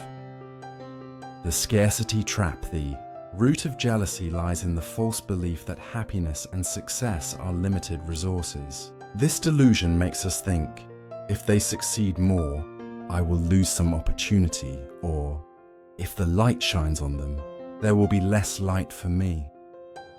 Mudita teaches the opposite truth. Happiness is limitless. The success and happiness of others do not diminish your own. Instead, they make the world better, which in turn increases happiness for everyone. By practicing mudita, you expand the boundaries of the self and merge with the collective joy of the universe. You realize that another's joy is, in essence, your own joy as well. Jealousy, the self-created suffering. Jealousy is one of the most subtle and self-destructive forms of suffering. It doesn't need an external enemy. A simple comparison is enough to build a prison within your own mind. The 3 stages of jealousy. Jealousy operates in 3 psychological stages, all arising within your sankhara, the formations of your mind. Perception and comparison. You notice that person A has achieved something, a title, a relationship, a trip. Your mind instantly compares it to what you lack. Desire and attachment arise, creating inner suffering. The formations start their work. You do not resent the other person. Instead, you resent yourself for not being good enough, or you resent the injustice of the world. This is anger in disguise. Negative actions. This jealousy manifests as volitional acts, wishing them to fail, speaking ill behind their back, or withdrawing from social interaction because of perceived inferiority. Karmic consequences. Jealousy is an unwholesome intention that creates powerful karmic momentum rooted in both anger and desire. The jealous person not only suffers in the present, but also sows seeds of resentment and anger for the future. A practical example: peer pressure in Career Imagine. A close friend, someone with a similar starting point, suddenly gets a major promotion or achieves spectacular success in a startup. The jealousy scenario. Perception and feeling. You hear the news. The initial warmth quickly turns into inner suffering, tight chest, unease. Anger and desire. I've worked hard too. Why didn't I get this? It should have been me. Anger toward them and desire for what they have arise. Volition. You may unconsciously avoid them or look for their mistakes to console yourself. In this scenario, your friend has done nothing wrong. You have voluntarily ingested the poison called jealousy.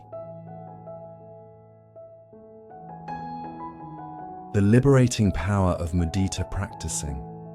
Mudita is an act of courage, for it requires us to face the self and our attachment to comparison directly.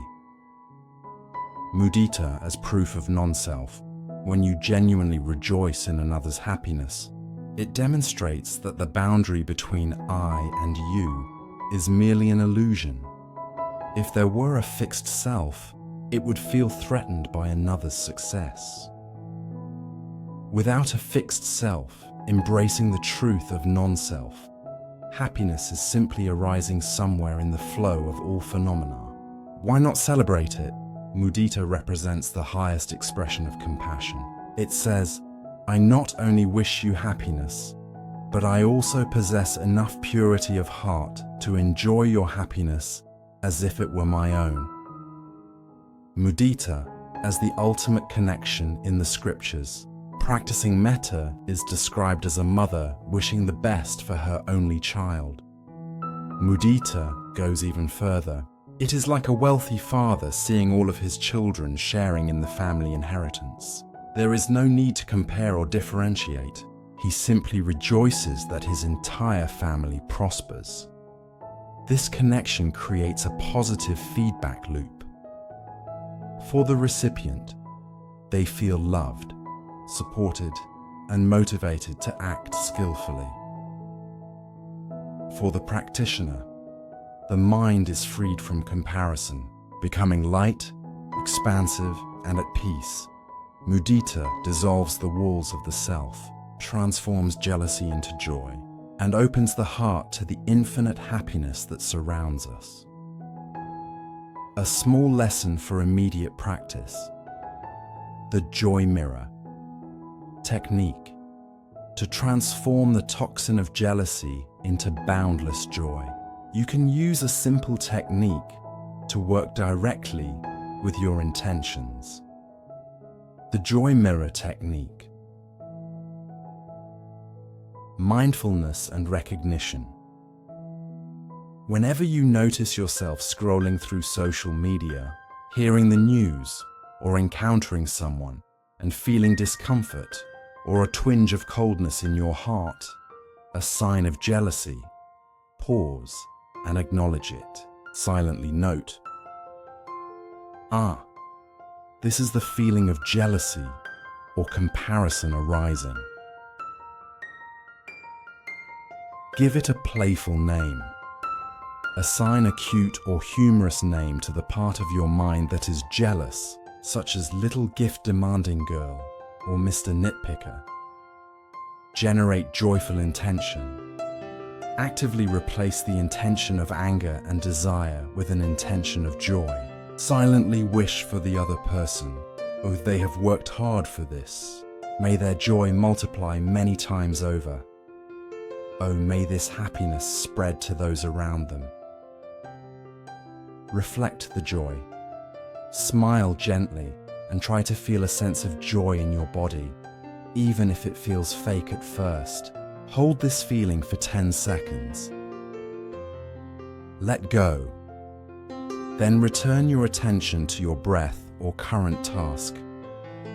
Each time you practice this, you are forming a new mental habit, replacing the karmic groove of jealousy with that of boundless joy. You are teaching your restless mind that others' happiness is not an enemy, but an ally. We have now explored metta, karuna, and mudita. These three states of mind have created a safe inner ground where greed, hatred, and delusion are dried up. Yet life inevitably contains things we cannot change, cannot fix, and cannot rejoice in, such as death, loss, and injustice. If we cling too much to the need to make everyone happy, overextending metta, or to eliminate all suffering, overextending karuna, we exhaust ourselves. To address this final attachment, to accept impermanence and non-self without being swept away, we need the fourth state of mind, upekkha, equanimity, the supreme serenity, equanimity, the state of absolute balance. Upekkha, awareness with a serene heart. Pekka is one of the most difficult Buddhist terms to translate and understand. It is not coldness or indifference, but a state of perfect wisdom combined with deep compassion. Definition: the anchor of the mind in Pali. Upekkha literally means looking from above, upa, above, iksati, looking. It is the ability to observe all the ups and downs of life, both pleasure and pain, with an unwavering, impartial, and non-reactive gaze. Equanimity is the mental state that allows us to remain neutral and peaceful, whether facing pleasure, suffering, or neutrality itself. Function: upekkha is the ultimate antidote to delusion and attachment. Delusion tricks us into believing that things are fixed and must be controlled. Equanimity accepts that all phenomena lie beyond the control of the false self. Purpose: to achieve absolute serenity, where the mind is no longer shaken by the 8 winds of life. Equanimity does not mean abandoning care. It means letting go of control. Equanimity and the 8 worldly winds. The Buddha identified 8 external conditions that constantly blow upon the mind, causing agitation and suffering. These 8 worldly winds directly challenge our practice of upekkha. The winds of life and the practice of equanimity. Life constantly blows upon the mind like unpredictable winds, stirring desire, pride, attachment, and anger. In Buddhist teachings, these are called the 8 worldly winds, which test our ability to remain balanced and peaceful. Even 4 of these winds, gain and loss, fame and disgrace, praise and blame, pleasure and pain, are enough to reveal how easily our minds are disturbed. Gain and loss. When we acquire something we desire, pride and craving arise. When we lose what we cherish, dissatisfaction and suffering take hold. The mind clings to gain and resists loss, creating waves of agitation that disturb our serenity. Fame and disgrace. Recognition and honor can inflate the ego, while humiliation or failure can bring deep inner suffering. The mind becomes trapped in a pendulum of arrogance and self-reproach, often losing sight of the bigger picture. Praise and blame. Compliments may lead to attachment, feeding our need for approval, while criticism triggers insecurity or inferiority. Our peace of mind depends not on external validation, but on how skillfully we respond to these moments. Pleasure and pain. Comfort and sensory enjoyment can spark craving, whereas discomfort and physical or emotional pain can ignite anger or aversion. These experiences challenge us to remain grounded, regardless of whether the mind is drawn toward pleasure or pushed away by pain, upekkha, or equanimity, is the practice that allows us to observe these winds without being swept away. It does not mean indifference or cold detachment, but a profound acceptance that all experiences, positive or negative, arise and pass. By cultivating upekkha, we anchor the mind in a serene heart, responding with wisdom and compassion rather than reaction and resistance. Through this practice, the mind learns that gain or loss, praise or blame, pleasure or pain are temporary phenomena. The false self, which clings, compares and fears, gradually dissolves. In its place, a spacious and calm awareness emerges, capable of meeting life's inevitable fluctuations with balance, clarity, and peace.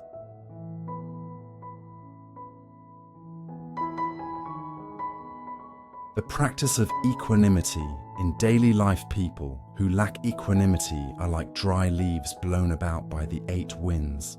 When they receive praise, their minds swell with pleasure and craving. When they face criticism, they sink into suffering and anger. Every external condition dictates their inner state, leaving them at the mercy of life's fluctuations. Those who practice upekkha, however, perceive gain and loss, praise and blame as impermanent phenomena. Their minds remain as calm as a still lake, undisturbed by the ripples of emotional turbulence. Imagine you have poured your heart into a project, only for it to fail and attract harsh criticism. Old reaction, lacking equanimity. You feel crushed and angry toward those who criticize, and attached to the outcome that should have been achieved. All my effort has gone to waste, you think. New reaction with upekkha. You view the result and say, this is the law of impermanence. You acknowledge the arising of suffering in your mind through mindfulness. Or you extend karuna, compassion, to the part of yourself that is hurting. Or you return your mind to equanimity. I did my best under the circumstances. This outcome does not define my worth. It is simply part of the flow. Equanimity allows you to release attachment to results, freeing you to learn, grow, and move forward without being shackled by success or failure. By practicing upekkha, you cultivate a mind that is resilient, clear, and at peace, no matter what winds life blows your way.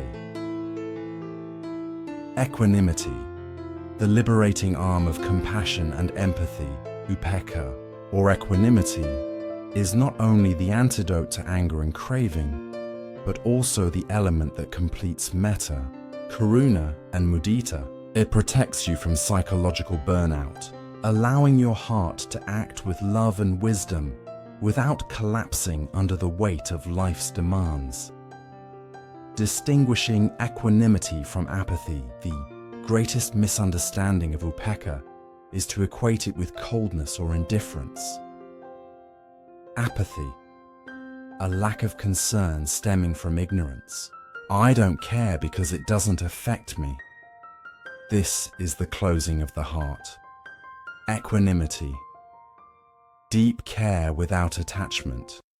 I see your suffering. I do what I can with metta and karuna, but I accept that the ultimate outcome is your karma, not mine.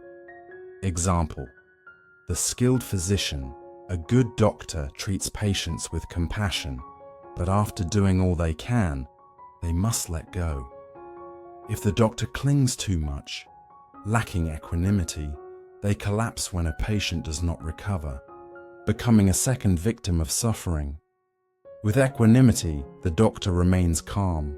They recognize that each person has their own karma, and death or loss is part of impermanence. This serenity allows them to continue helping others with a heart full of energy, rather than one depleted by grief. Equanimity is love with boundaries. It acknowledges that we are not gods. We cannot control others' karma. We can only govern our own intentions. Equanimity, freedom from the savior complex. In modern society, we often fall into the trap of wanting to be a savior, feeling obligated to solve every problem. Attachment, clinging to the role of giver, finding pleasure in helping. Anger, feeling frustrated when help is not appreciated or successful. Equanimity helps release this attachment. When you help, you act purely from metta, without expecting recognition or results. If your help succeeds, gain or praise, your mind remains calm. If it fails, loss or blame, your mind remains calm as well. Upekkha is the freedom from the burden of having to be anything for anyone. It is the serenity that allows compassion, empathy, and joy to flourish without being trapped by expectation or outcome. Equanimity, the key to breaking attachment in the teachings of dependent origination. Attachment, known as upadana, is the link that immediately follows craving. The chain unfolds as follows. Sensation arises, craving emerges, and then attachment takes hold. Attachment is the act of grasping desire and transforming it into a fixed belief or clinging action. For example, you see a beautiful car and experience pleasure in it. You desire the car. Then you convince yourself that you cannot be happy without it. This very act of clinging constructs the sense of self, the I, trapped within the prison of wants and expectations. Upekkha, or equanimity, is the spiritual power capable of releasing this grasping. When your mind embodies equanimity, you clearly perceive the impermanence of pleasure. The car will age, fame will fade, all experiences will change. You choose not to grasp. You gently tell your restless mind, there is no need to hold on. This has fulfilled its purpose, and now it can drift away. Equanimity is the moment of true liberation. It is the instant you release the anchor of the self, allowing the boat of your mind to float freely in the flowing river of the universe's non-self. In this surrender, freedom emerges, and the heart becomes spacious enough to embrace life exactly as it is, without clinging, without fear, and without resistance. Practical lesson. The 8 Winds Referee technique. You can bring equanimity into daily life by becoming a referee who observes your own mind as the 8 worldly winds blow. The 8 Winds Referee. Technique 1. Recognize the wind blowing. Whenever an event triggers strong emotions, a compliment, an insulting message, a small loss, or a great joy, pause and acknowledge. Ah, here is a worldly wind blowing. Name the wind. Identify which of the 8 winds it is. Example, you receive a raise, the wind of gain. Example, you are misunderstood on social media, the wind of disgrace or blame. Issue an equanimity command. After naming it, do not let your mind follow craving or anger. Create a neutral, strong mental command, an intention of letting go. It is just the wind. I am here. Impermanence is at work. Be calm. This is not me. Release it. 4. Take a deep breath. Use your breath to feel the stability of your body, anchoring the mind in this state of absolute balance. This practice does not stop the winds from blowing, but it allows you to be solid ground rather than a leaf swept away. It is how you train inner freedom. Dear friend, we have journeyed through the deepest foundations of the Dharma to transform suffering. From recognizing karma as patterns of emotional habits to cultivating the 4 immeasurables, all teachings point to a single goal: breaking the chains of attachment.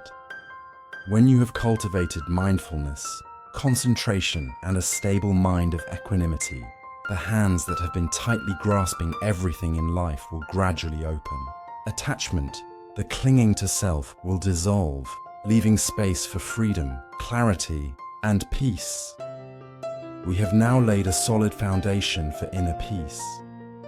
We have tamed the restless mind through mindfulness and nurtured the four immeasurables: loving kindness, compassion, sympathetic joy, and equanimity to dry up the three poisons.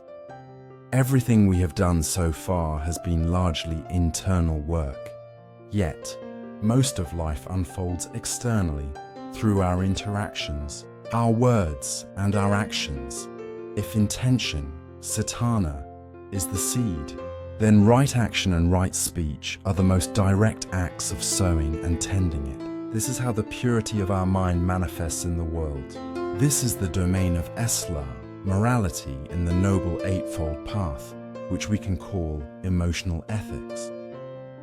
If we wish to cultivate harmonious relationships and ensure our lives no longer generate suffering, we must seriously examine how we communicate and behave.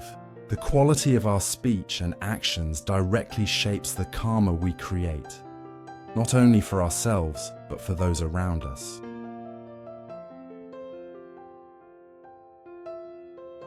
Right speech, words as the seeds of karma. The Buddha paid special attention to speech, teaching that our words hold immense power. They can build a life or destroy it. Speech is not merely a means of communication, it is a direct manifestation of intention, shaping the karma of our verbal actions. The four principles of right speech. Right speech is defined by avoiding four types of unwholesome verbal actions and replacing them with skillful intentions. False speech, rooted in ignorance or desire for personal gain, practice truthfulness with mindfulness and wisdom. Divisive speech, born from anger or desire to control, replace it with words that foster harmony and connection. Harsh speech, stemming from anger and a lack of compassion, speak gently and kindly, arising from loving kindness. Idle or useless talk, driven by attachment to attention or a scattered mind, speak meaningfully, listening more than speaking. Words as the second arrow. Remember the concept of the second arrow, the emotional reaction we add to an initial pain. Words are the most common way we shoot the second arrow, harming others and ourselves. Imagine a partner disappoints you. The first arrow. An unwholesome verbal reaction might erupt. You are so careless. You never understand me. In this moment, you shoot a second arrow, fueling their anger and creating highly negative verbal karma, damaging the relationship. Right speech in action. Right speech requires both equanimity and mindfulness before speaking. When anger rises and you feel the urge to lash out, intention of anger, the practice is: observe it with mindfulness. Pause with equanimity. Replace it with harmonious words rooted in loving kindness. Harmonious speech does not mean avoiding truth. It means speaking truth at the right time, with a loving intention, and using the gentlest words possible, words infused with compassion. In this way, speech becomes not a weapon, but a bridge. By cultivating right speech, we transform our daily interactions into fertile ground for peace, understanding, and the conscious creation of wholesome karma.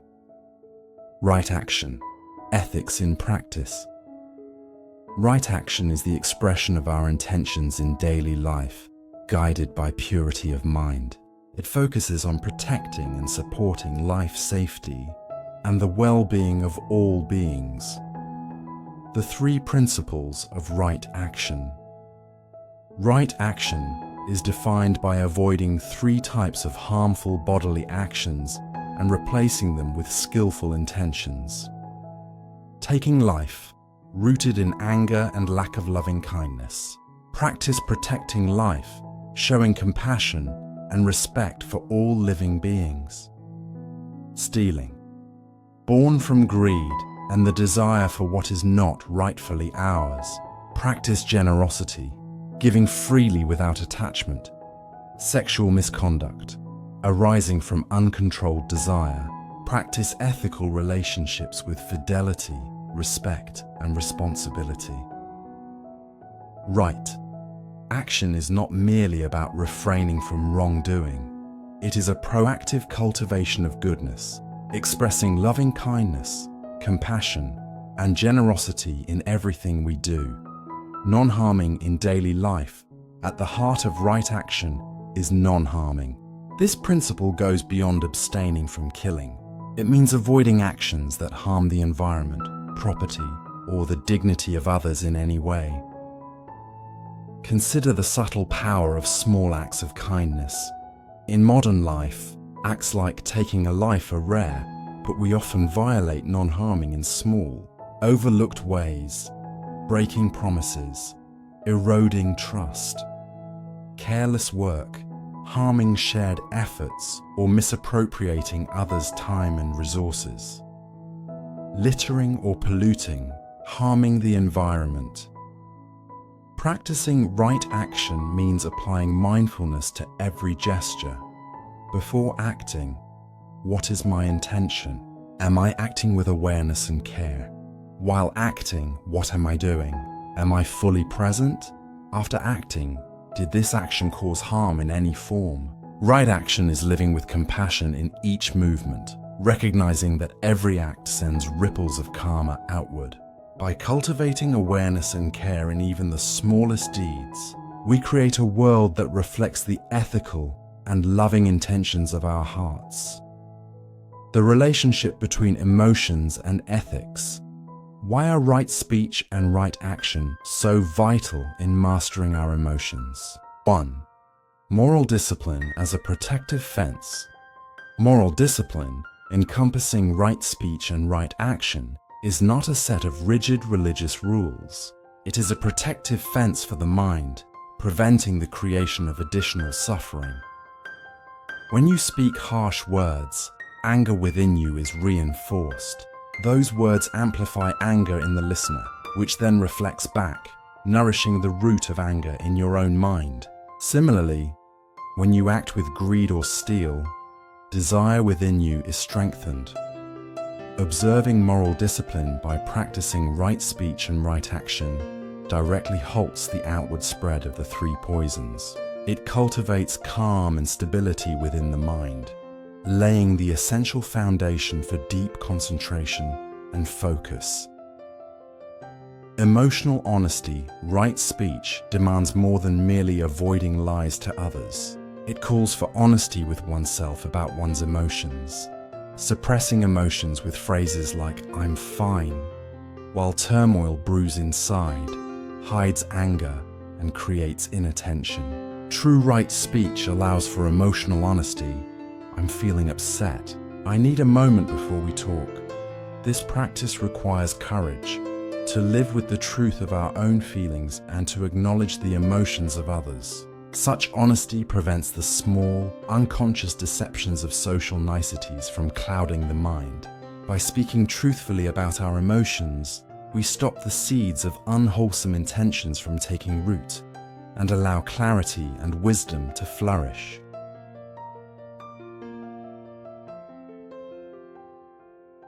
Right speech and right action in the digital age, in the era of technology, the practice of right speech and right action faces unprecedented challenges. Consider a situation: engaging in a heated debate on social media. If one succumbs to unwholesome speech, using the keyboard to criticize, judge, and win at all costs, the root intentions are often anger and the desire to feel validated or gain status. The result is a toxic environment, but most importantly, it generates anger and unease within oneself. Practicing right speech online requires mindfulness and deliberate restraint. Notice the impulse to type harsh words, the quickened breath, and the rising tension. Pause.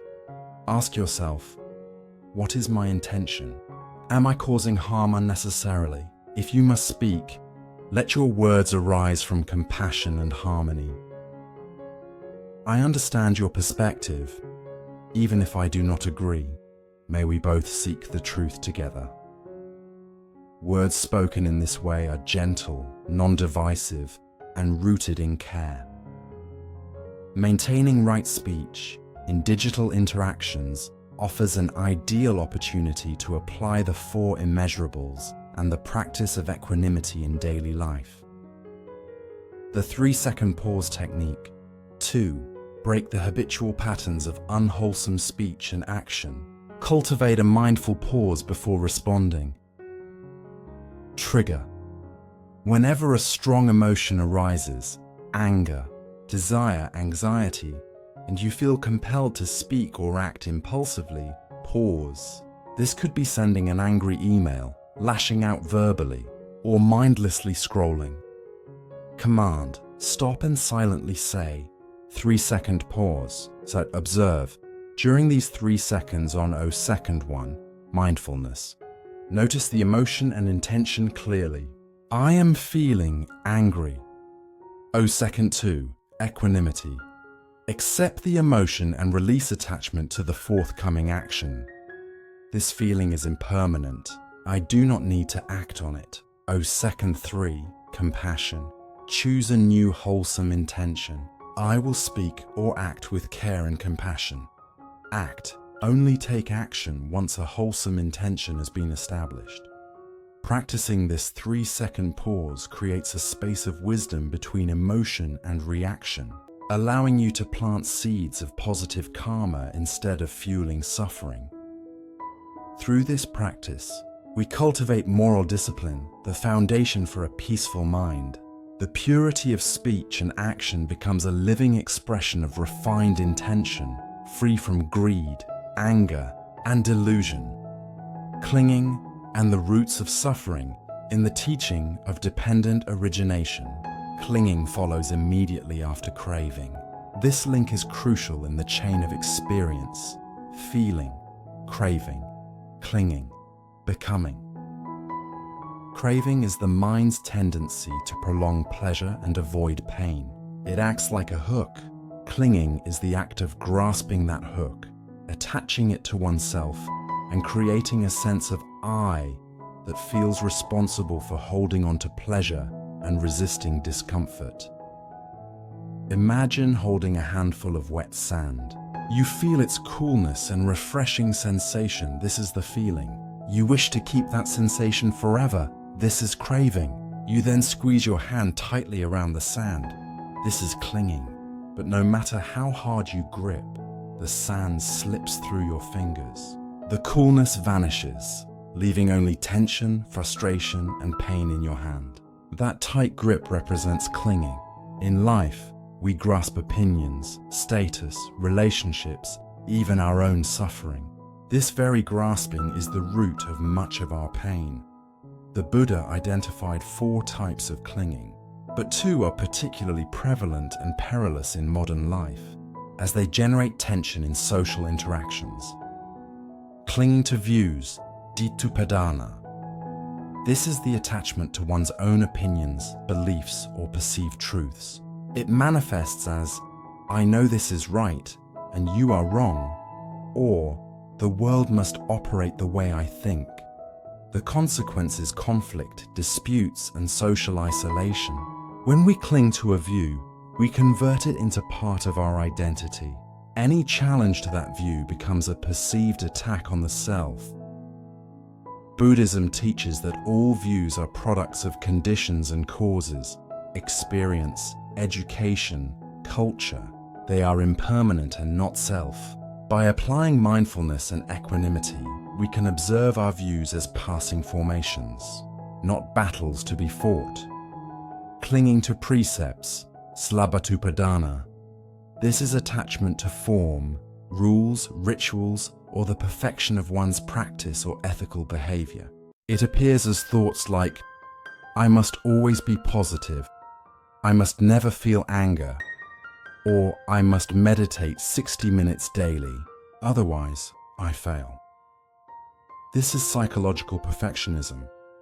The result is immense pressure on oneself. Failing to meet these unrealistic standards creates inner anger and self-criticism.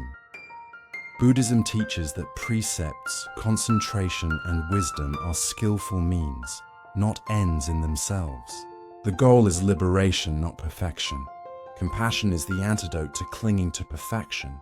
Ethical practice is not about becoming flawless, but about reducing suffering for oneself and others. Right action embodies flexibility.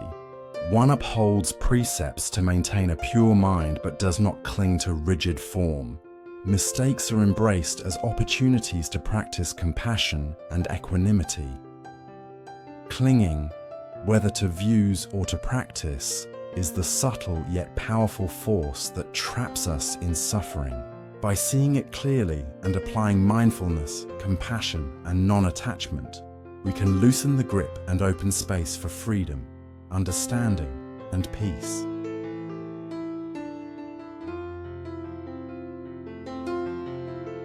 The Integrated Path, Living the Noble Eightfold, Path All. The lessons we have explored together lead to liberation from clinging. This path was summarized by the Buddha in the Noble Eightfold Path, which can be divided into 3 sections: ethics, concentration, and wisdom. First comes ethics, which encompasses right speech and right action. This forms the foundation for cultivating moral integrity and emotional balance, preventing us from causing further suffering to ourselves or others. Next is concentration, nurtured through mindfulness and focus. Mindfulness allows us to clearly recognize our emotions, desires, and attachments, while focus stabilizes the mind, making it calm and easier to let go. Finally, wisdom, which includes right understanding and right thought, helps us see the fundamental truths of life. Everything is impermanent, there is no fixed self, and all things are interconnected. With wisdom, we understand the roots of suffering and find the way to true peace. When clinging is released, the fabrication of self, the ego that sustains existence, ceases. Without ego-based existence, we are liberated from birth, aging, illness, and death. This is nirvana, the complete extinguishing of greed, hatred, and delusion. The final story, leaving the boat. Behind, there is a classic story the Buddha taught, which encapsulates the lesson of letting go. A traveler comes upon a raging river, beyond which lies safe land.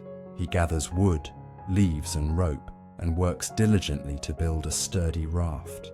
Using the raft, he safely crosses the river. Upon reaching the other side, he thinks, "This raft has helped me greatly.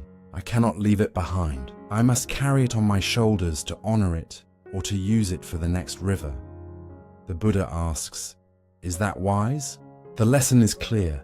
The raging river represents suffering in samsara. The raft symbolizes the Dhamma, the entirety of ethics, concentration, wisdom, and the 4 immeasurables. Carrying the raft after crossing is clinging, the attachment to the means rather than the end. You have learned mindfulness, practiced equanimity, and cultivated loving kindness. This is a precious raft, yet if you cling to it, I must be a perfect meditator. I must always remain calm. The raft becomes a burden, creating new suffering. Enlightenment is not about possessing a perfect raft, but having the freedom to leave everything behind, including the path itself, upon reaching the shore. To apply equanimity and release clinging in daily life, practice flexibility of mind in these 4 situations. When you make a mistake, instead of self-criticism, remind yourself, "I did the best I could. This pain is the first arrow. Now I will respond with compassion toward my own weakness and begin again." Let go of attachment to perfection. When you are criticized, instead of reacting defensively, listen and remind yourself, their perspective is their truth. Mine is mine. both are non-self. I do not need to defend an idea. Let go of attachment to views. When you are helping others, after doing everything within your ability, remind yourself, I have offered my love. I cannot control their karma. May they find peace, and I release attachment to the outcome. Let go of attachment to results. When your mind is excessively calm, if you feel proud of your serenity, remind yourself, this calmness is also impermanent. It is a state of mind, not me. I do not need to cling to it. Let go of attachment to the means. Through these practices, the path becomes not only a guide for inner cultivation, but a living, breathing way to navigate the world without the chains of clinging. Dear friend, this journey does not end here. These teachings are not meant to decorate your intellect. They are meant to reshape the way you experience every emotion, every breath, every moment of life, from the sharp clarity of the second arrow to the profound stillness that softens the deepest wounds, from the old grooves of karma that shape your reflexes to the gentle dissolution of emotional noise in the serenity of equanimity. Each lesson is not about escaping pain, but about seeing it clearly, holding it gently and letting it go wisely. You have realized that emotions are neither enemies to be conquered nor identities to cling to. They are the weather in the sky of awareness, arising, passing, and never truly defining who you are. Buddhism does not offer quick fixes. It provides tools for deep, transformative change. And if you have made it this far, you are already changing. You are not merely consuming content. You are learning how to live with clarity, depth, and compassion. If you found value in this video, I invite you to like to spread positive energy, share to sow more seeds of peace with your friends and loved ones, subscribe to journey together in exploring Buddhist wisdom and healing every day, because happiness is not a personal matter but a path we walk together.